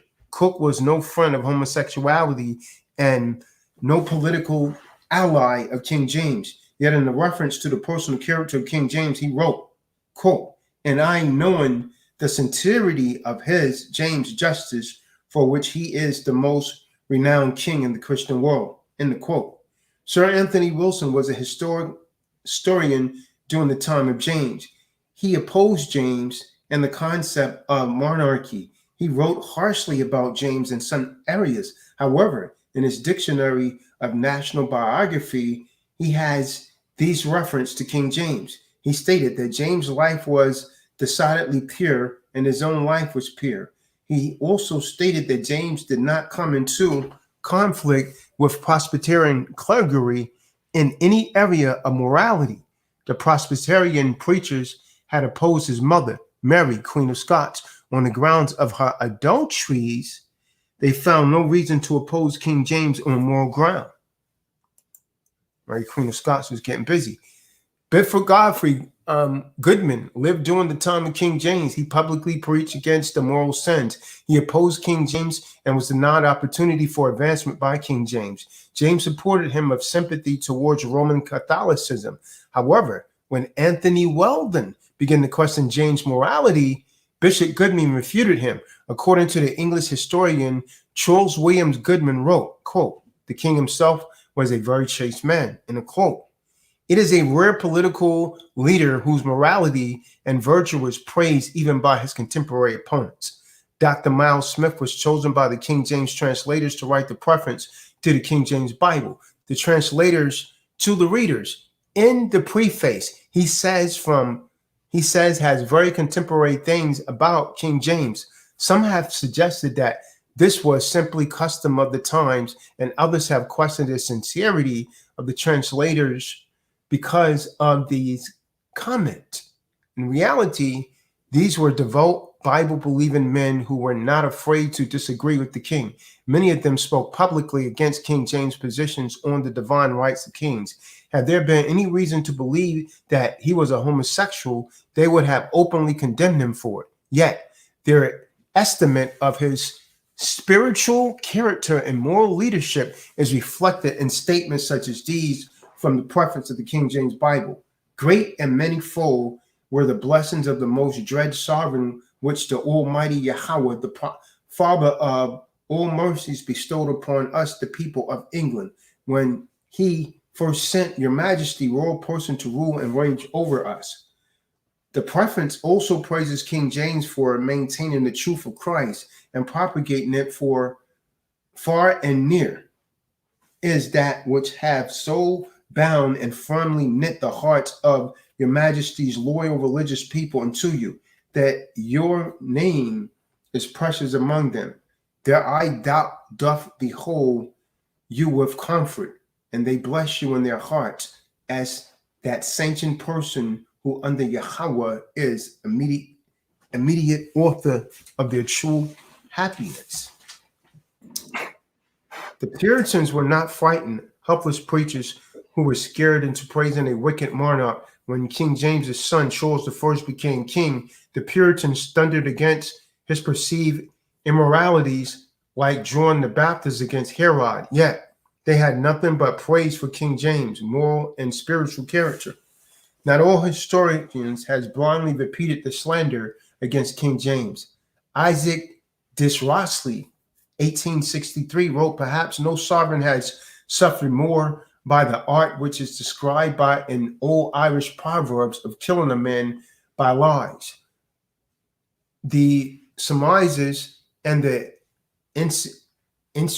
insinuations of one party dissatisfied with the established government, the misconception of more modern writers, and the anonymous liberals, virally the Stuarts.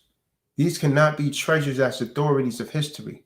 Much can be sustained in favor of the domestic affection and habits of this Pacific monarch, and those who are more intimately acquainted with the secret history of the times will perceive how erroneously the person character of this sovereign is exhibited in our proper historians, and often even among few who with better information have re-echoed their preconceived opinions.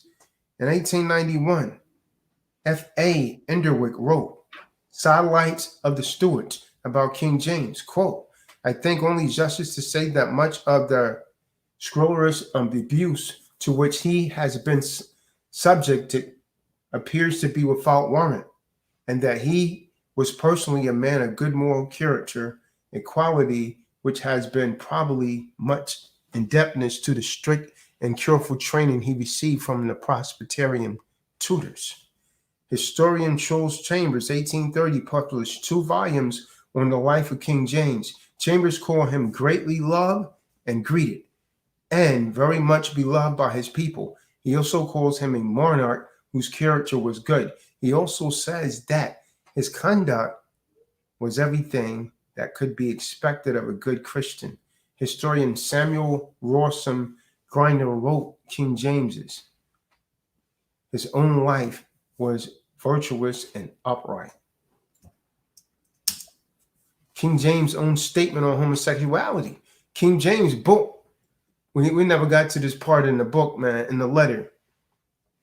King James' book, Basilicon Doron, the kingly gift, or the king's gift, is interpreted, was written in 1599 and contained instructions to his son about how to properly carry out the responsibilities of the king.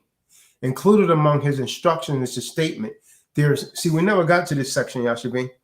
This is what I was talking about. There are some horrible crimes that you are bound in conscience never to forgive, such as witchcraft, willful murder, incest, and sodomy. You see that? That's homosexuality, man. So the man told his son to never forgive these: witchcraft, willful murder, incest, and sodomy. In July of 1610, James was asked to pardon a number of criminals.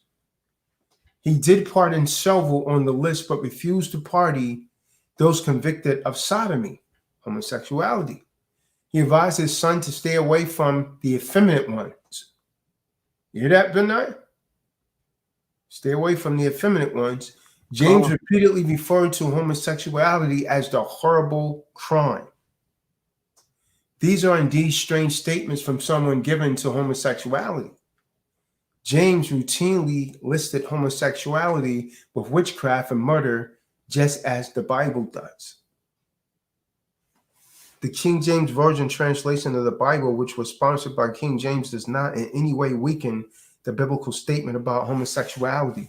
Modern English translations like the RSV and the NIV weaken or deleted the biblical statement condemning homosexuality. The King James Bible is clear in reflecting the Bible's strong statement condemning homosexuality. King James marriage and moral teachings about marriage. King James was married to Anne of Denmark in 1589. They remained married until their death in 1619. That's the same year that the slaves came to Virginia. King James modern critics say that this means nothing, since homosexuals rulers have often maintained wives for public appearance sake. However, King James spent much time with his wife, more than most monarchs, was openly affectionate to her in public, and wrote her many love poems and sonnets. He greatly mourned her passing. More significantly, James and Anne had 8 children together. The unmarried poet and preacher John Rainbows questioned the use of the phrase "with my body I thee worship" in the standard English word and ceremony. King James openly teased him about this. He said, "Many a man speaks of Robin Hood who never shot his bow.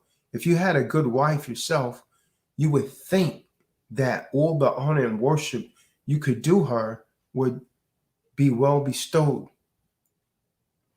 We then spoke of his queen as our dearest bedfellow.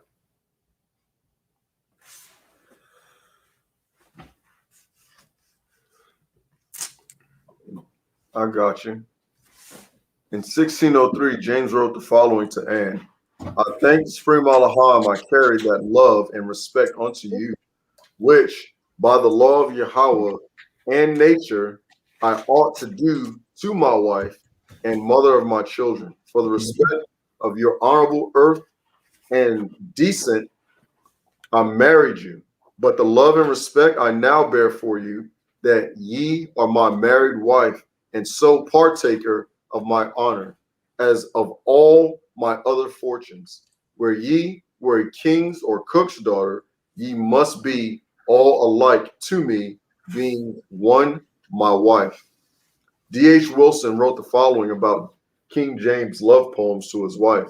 He remained infatuated with his bride, whose praises he sang in sonnets and in other verses. Her beauty, he wrote, has caused his love, long smothering as fire hitting among coals, to burst in sudden blaze. He inspires his verses, and approbation spurs him to preserve, though government brings stormy cares.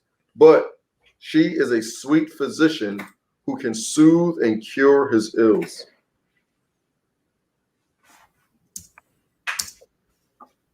In fact, James did something almost unique for a royal monarch. He taught that the king should be a moral person, faithful to his wife, and should set a moral example for his people. You know, kings wasn't like that, man. Kings was getting busy, man, with as many women as they wanted. Kahan. It was common for kings to have a number of mistresses. In France, the king's mistress was considered an official member of the royal court. In fact, the lack of mistresses in King James' court is often used as proof that he was a homosexual. However, a lack of mistresses is also a sign of a godly man leading a clean moral life. James further writes, marriage is one of the greatest actions that a man does all his time. When you are married, keep inviolable your promise made to the Supreme Allaham in your marriage, which all stands in doing of one thing and abstaining from another. Treat her in all things as your wife, the half of yourself, and to make your body, which then is no more yours, but property hers, common with none other. I trust I need not to insist there to dissuade you from filthy vice of adultery. Remember only what solemn promise you made to the Supreme Allaham at your marriage, and for your behavior to your wife, the scripture can best give you counsel therein. Treat her as your own flesh, command her as her Lord, cherish her as your helper, rule her as your pupil, please her in all things reasonable, but teach her not to be curious in things that belong not to her. You are the head. She is your body. It is your office to command and hers to obey. But yet with such a sweet harmony as she should be, as ready to obey as you to command, as willing to follow as you go before. Your love being wholly knit onto her, and her affections lovingly bent to follow your will. Teaching the son how to be a man. Kahan. So he was not an effeminate by any means. James repeatedly taught the importance of morality and marriage. James wrote in the Silicon Duran, but the principal blessing that you can get of good company will stand in your marrying of a godly and virtuous wife, being flesh of your flesh and bone of your bone. Marriage is the greatest earthly facility. Without the blessing of the Supreme Allaham, you cannot look for a happy marriage. James instructed his son. This is what we was reading, man. Basilicon Duran.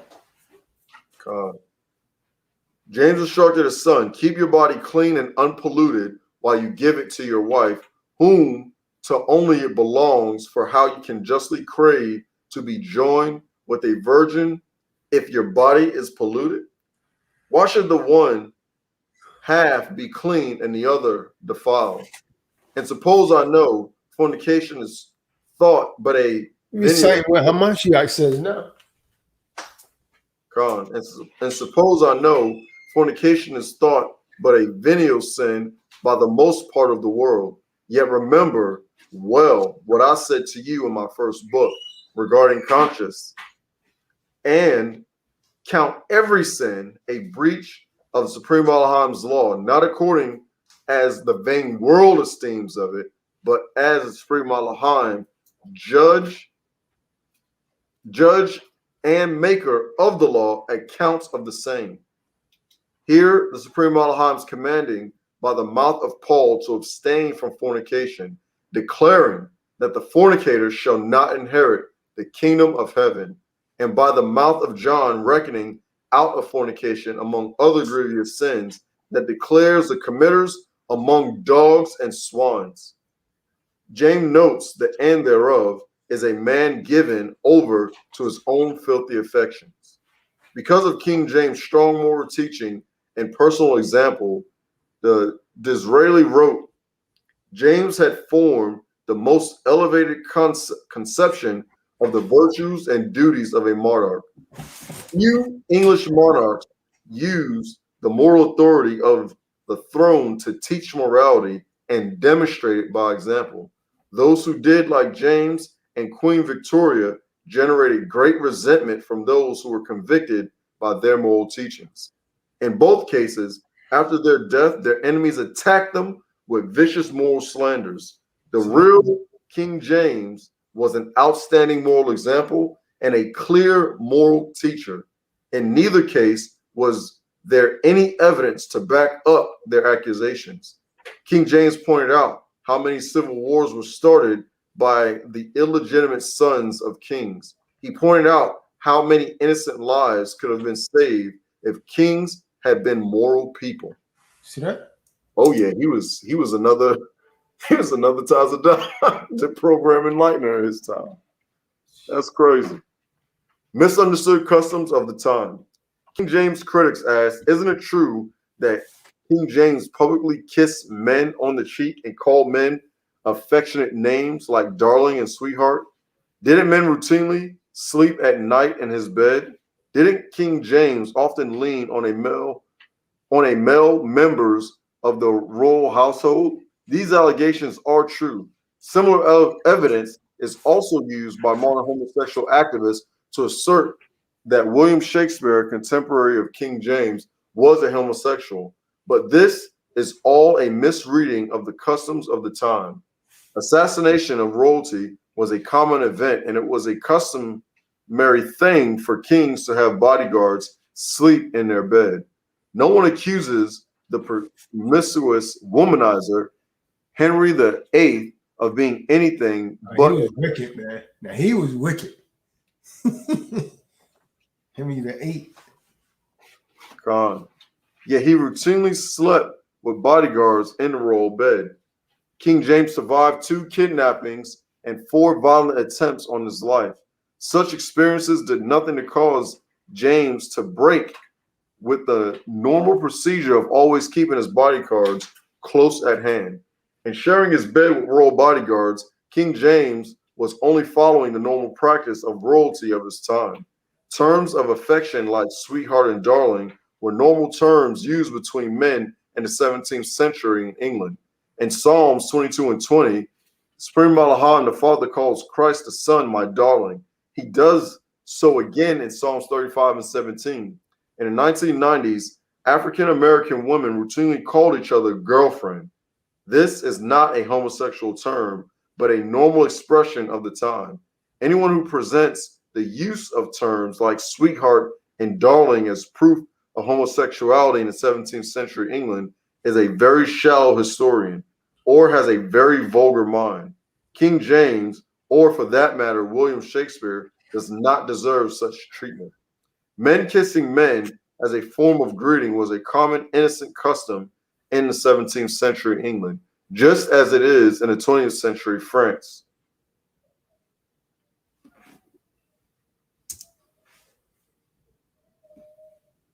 Erasmus wrote of the English, "Wherever you come, you are received with a kiss by all. When you take your leave, you are dismissed with kisses. You return, kisses are repeated. They come to visit you, kisses again. They leave you, you kiss them all around. Should they meet you anywhere, kisses in abundance. In fine, wherever you move, there is nothing but kisses."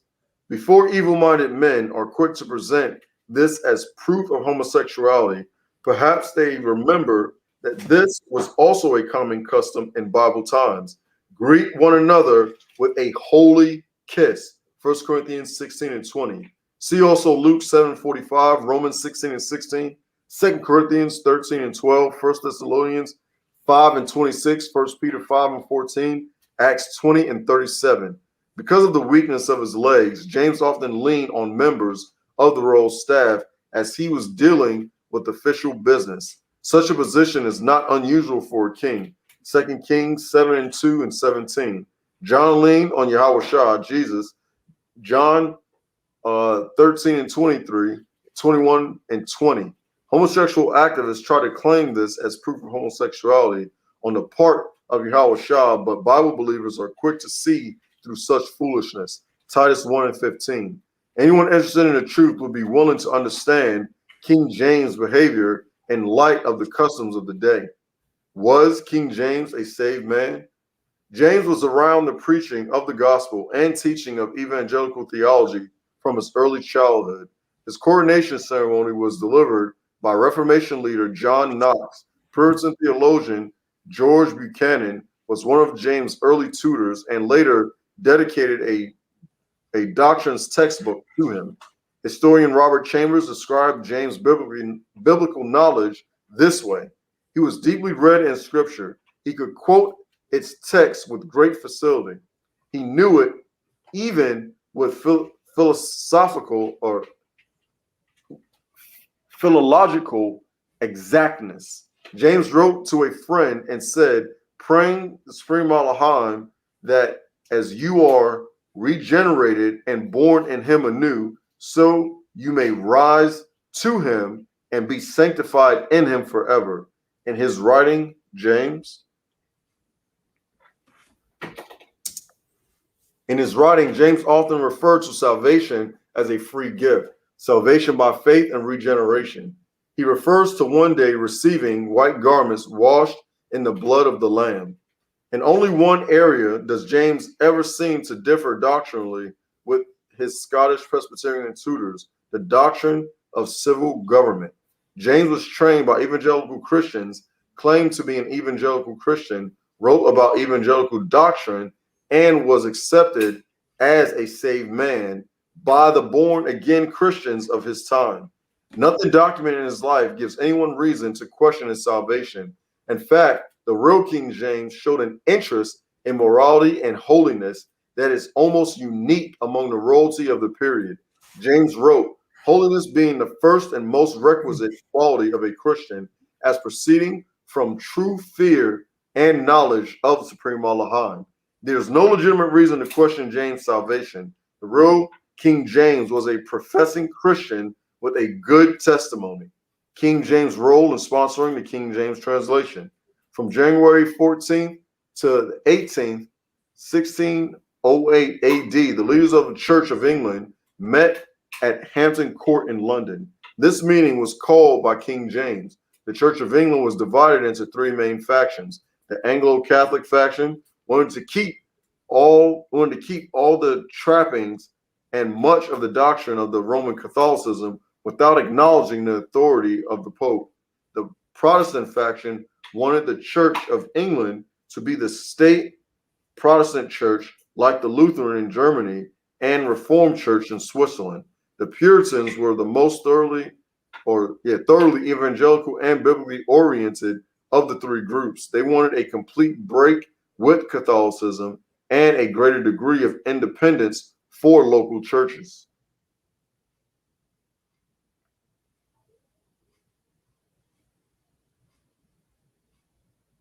Kahan. The three factions were at considerable odds with each other. King James attempted to moderate between the different factions. John Reynolds, representing the Puritans, made a formal request that James sponsor a new English translation. The Bishop of London opposed a suggestion by John Reynolds, eventually persuaded King James to give his blessing. Because of Reynolds and is remembered as the father of the King James Bible. King James became the first earthly monarch to successfully sponsor and encourage the distribution of the entire word of the Supreme Elohim in the daily language of his people. King Alfred had made an attempt to get part of the scripture into the language of the people of England centuries earlier. William Tyndale, the father of the English Bible, had been used of Yahweh to bring an early translation of the Bible into English to the English people. For this crime, he was declared to be a heretic and was burned at the stake. His last words were, "Lord, open the King of England's eyes." Now a born-again English king is sponsoring an English Bible, produced openly on English soil for English churches and English Christians. King James appointed 54 learned men to make one more exact translation of the Bible. Later, others would be invited to join him. King James encouraged financial gifts to this project and set the example by agreeing to underwrite the salary of several of the translators himself. Even though the official name of this translation would be the Authorized Version, it was soon known as the King James Bible. It was uniquely made possible and promoted by the King of England, King James. Laymen now had no fear of owning their own Bible. It was sponsored by the king for them.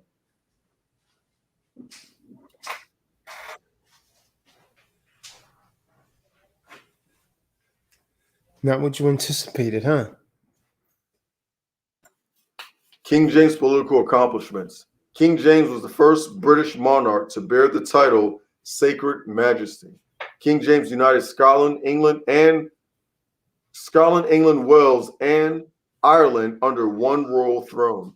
This created a united kingdom. How different the world might have been if the United Kingdom had not had the strength to resist first the German fascists and then the Russian communists in the 20th century. The leadership of King James was essential in planting an enduring English presence in the Western Hemisphere. These humble beginnings would lead to the foundation of the United States of America. Again, how different the world would have been in the 20th century had the United States not been Great Britain's indispensable partner in resisting both fascism and communism in the 20th century. Certainly, all the credit cannot be given to King James for the strength and development of the United Kingdom and the United States, but he played an important and positive role in the history of each.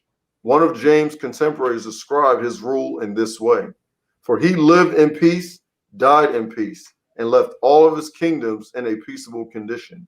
James is also credited with ending torture as a part of the English legal system. He also replaced burning at the stake as a means of execution. When James became king, it was a common thing for Baptists, among others, to be executed by the state for being religious nonconformists. This continued through the early years of the reign of King James, but he put an end to this policy in 1612. He wrote, All right, I'm going to make you get off that. You're making too much noise. It's at 12 a.m. in the morning. I need you in the bed by 1 o'clock. Stand on that 2-1.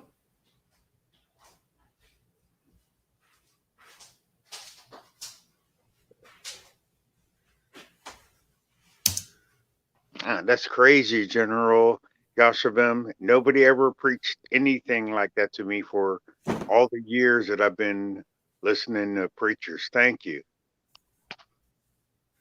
well, I mean, I would surmise it's because they don't want us to relate that we actually come from royalty and that we're capable of being like this. You're learning the truth over here, David, man. Nothing but the truth.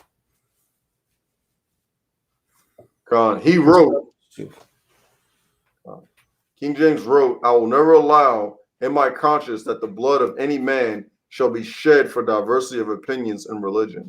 The peace and prosperity enjoyed by England during James' rule would be a credit to any civil ruler. Upon his death in 1625, James was compared in his funeral sermon to King Solomon. King Solomon said to be a Brigantus Corn Montresua, the only son of his mother, Proverbs 4 and 3. So was King James. Solomon had complexion white and ruddy, son of Solomon, Song of Solomon 5 and 10. So was King James. You know, Esau threw that in there. Solomon was an infant king and little child. 1 Chronicles 22 and 5. So was King James. You don't And need that. It's the same quote again. okay. That concludes that slide, man. Your thoughts, David. All right, now.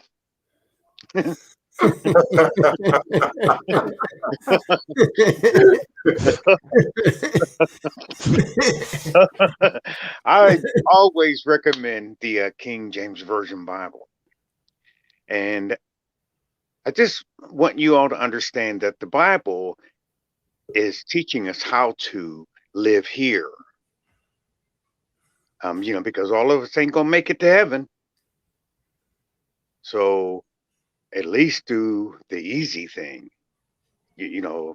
Try to rule and reign down here with him, because only 144,000 are supposed to go. Now, he is real.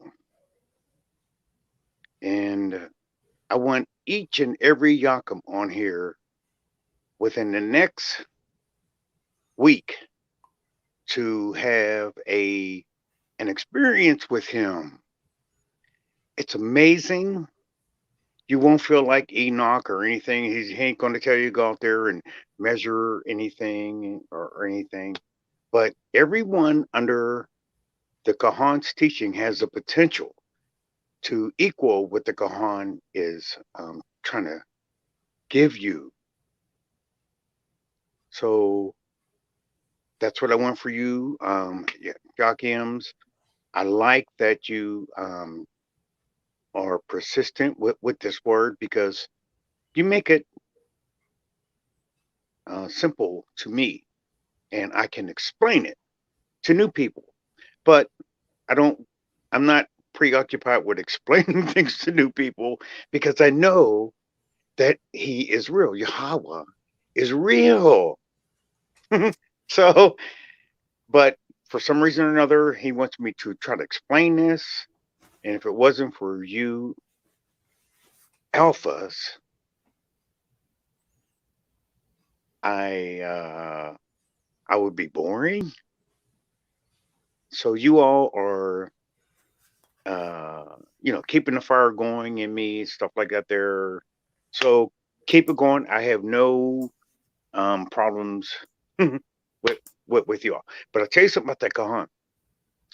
When you know that Yahweh is real, something happens. It isn't like you'll say, oh, well, I want to have let me see. What is that thing that people say? If you're real, show yourself or something. Nope. Don't happen like that. Okay, young people, new ones. What would have happened to the Kahan, and what had happened to you, and what had happened to me, and the general, is the Yahweh did something to us. We didn't trip, we didn't stub our toe, it wasn't memorable, but he picked us, and we're trying to help them make it here. Most of them won't make it. Most of them won't make it, but you guys are representing. You guys are holding it down, and I'll listen to you Akims every day. Every day. It's amazing.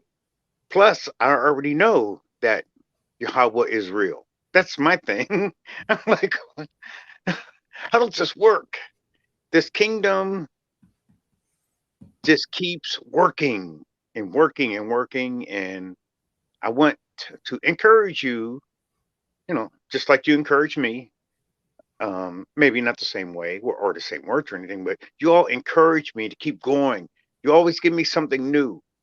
I never knew this about King James, but I tell you, what the Kahan taught us today, the Ruwak has been working with me over the last couple of days. Now, not verbatim,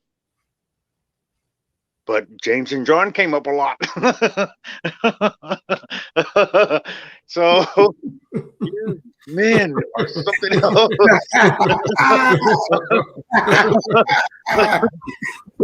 And you wonder, see, that's what he makes you do. He is something, and that's what I want for you. And you already have it, and I just want you to know that if I don't say it right, I want you all to accept me, and I accept y'all, ox, and we'll see what happened, because he doesn't stop. That's the thing. That's the thing. Now we're going to get moved up. He's going to pull us up.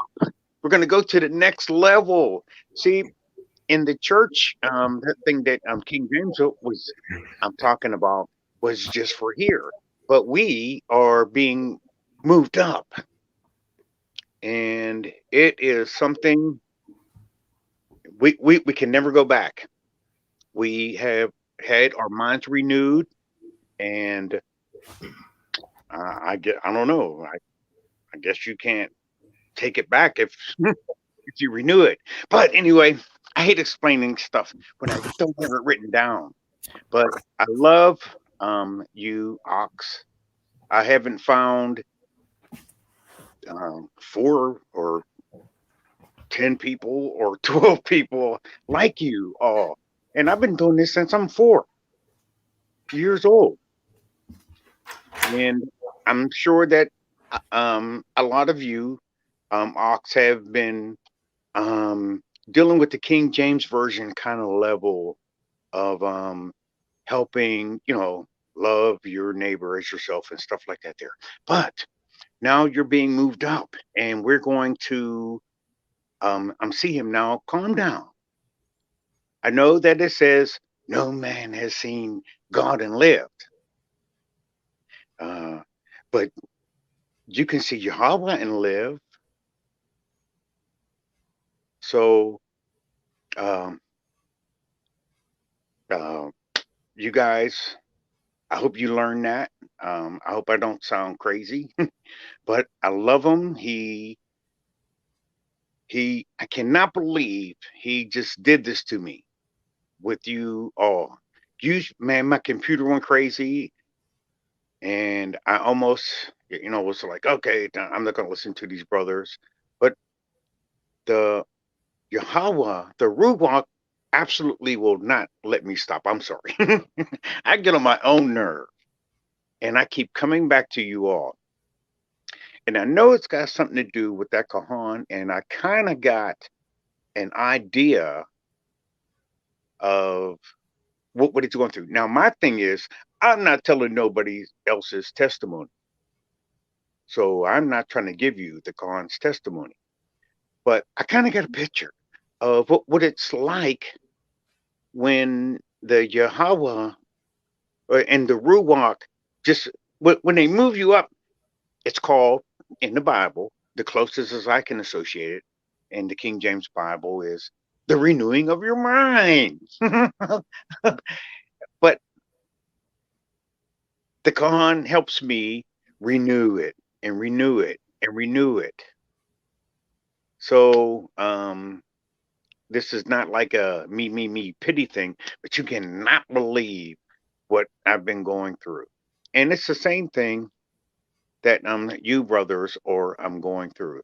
But we can always come here and get the truth, get lifted back up.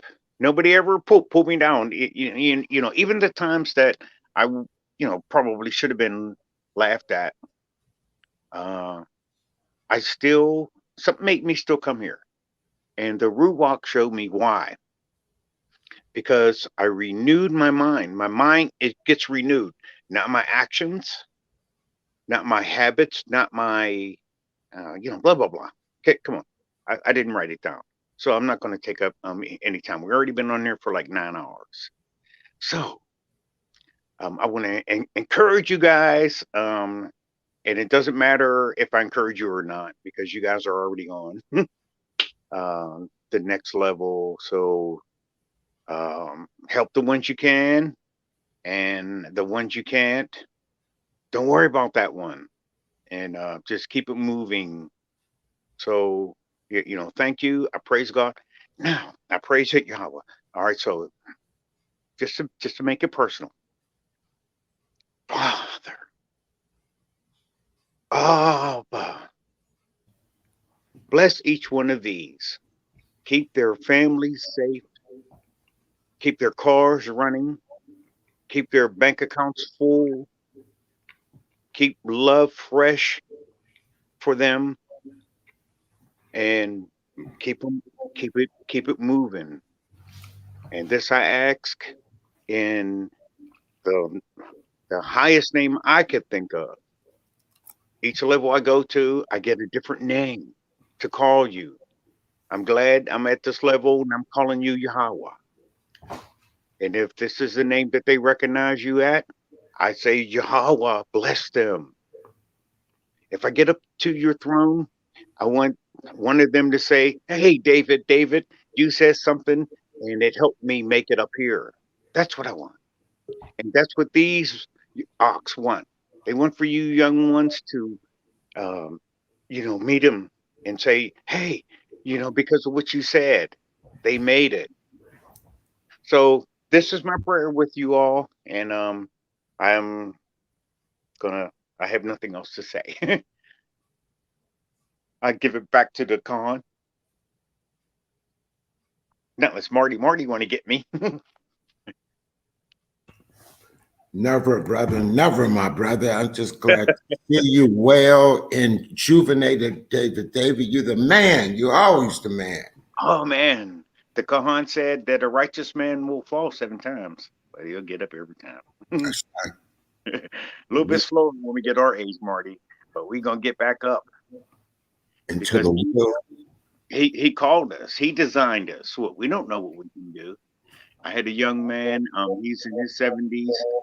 He said that he took one of them radiation tests or whatever, and he said because he smoked for so long, he thought he was going to have cancer.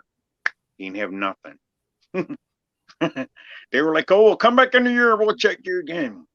You see, God's ways, Yahweh's ways, are not our ways, and the Kahan knows that, and I can understand that he knows that, and I can't understand how he puts up with people who don't know it. But he does. He does good putting up with them, and so do the other ox on here. Marty, you've been transparent, and we've actually heard you deal with some of your family members inadvertently because you didn't turn off your microphone or something. But even then, you were consistent. You were trying to help them. So, you and we are our age, but these other ox, they're their age, and they still do the same thing. So we've always been like this. We've been this way since our youth, just like these are, just like our brother was. He was talking to the elders in the temple. So um, let's keep it going.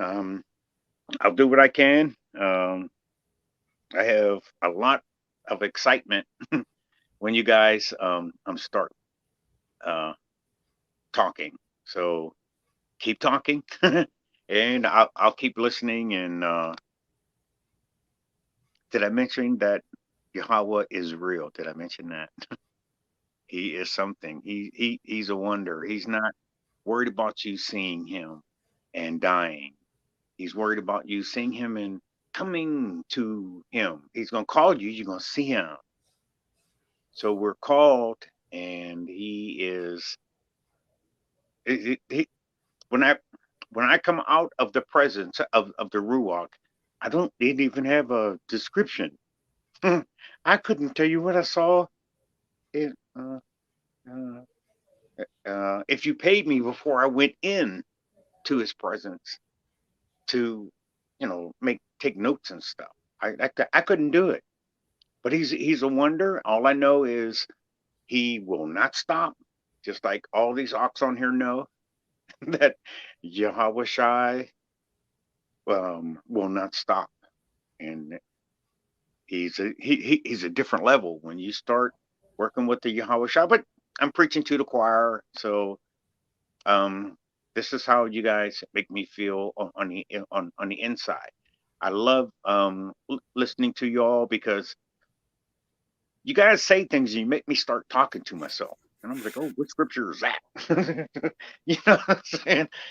And I don't know. So I don't have any bad experiences, no bad reports. I handed out a card for the Kahan tonight.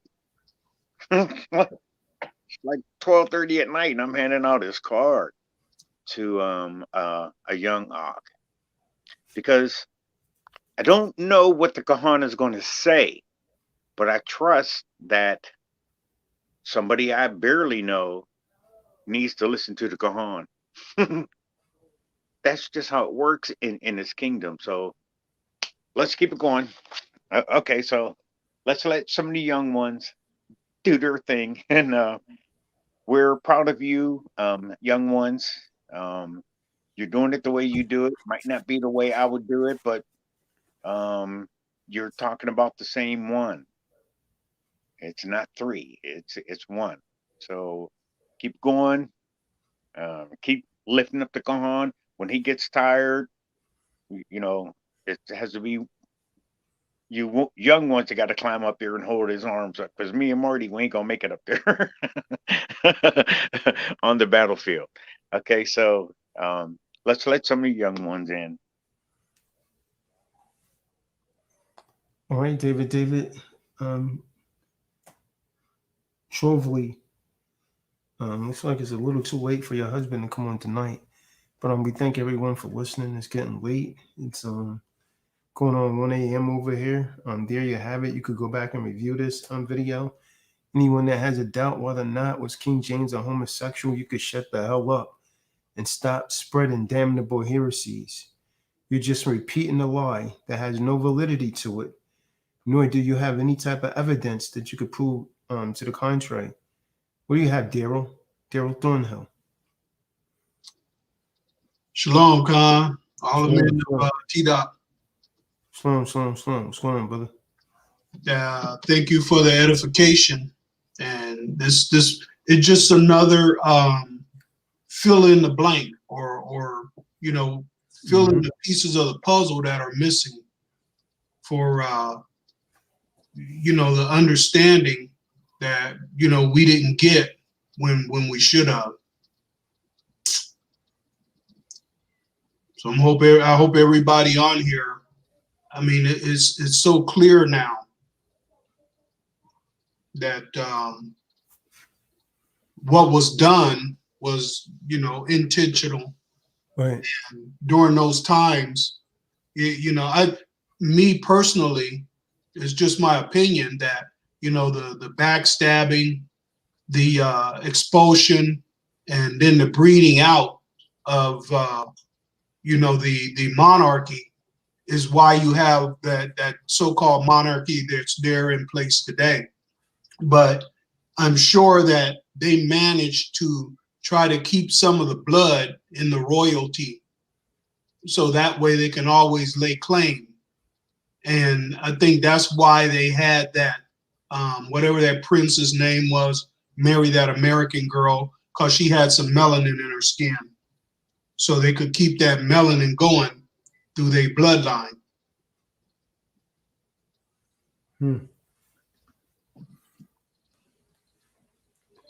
Yeah. Well, family, we're gonna bring this to an end. Thank everyone for tuning in. Everyone be safe.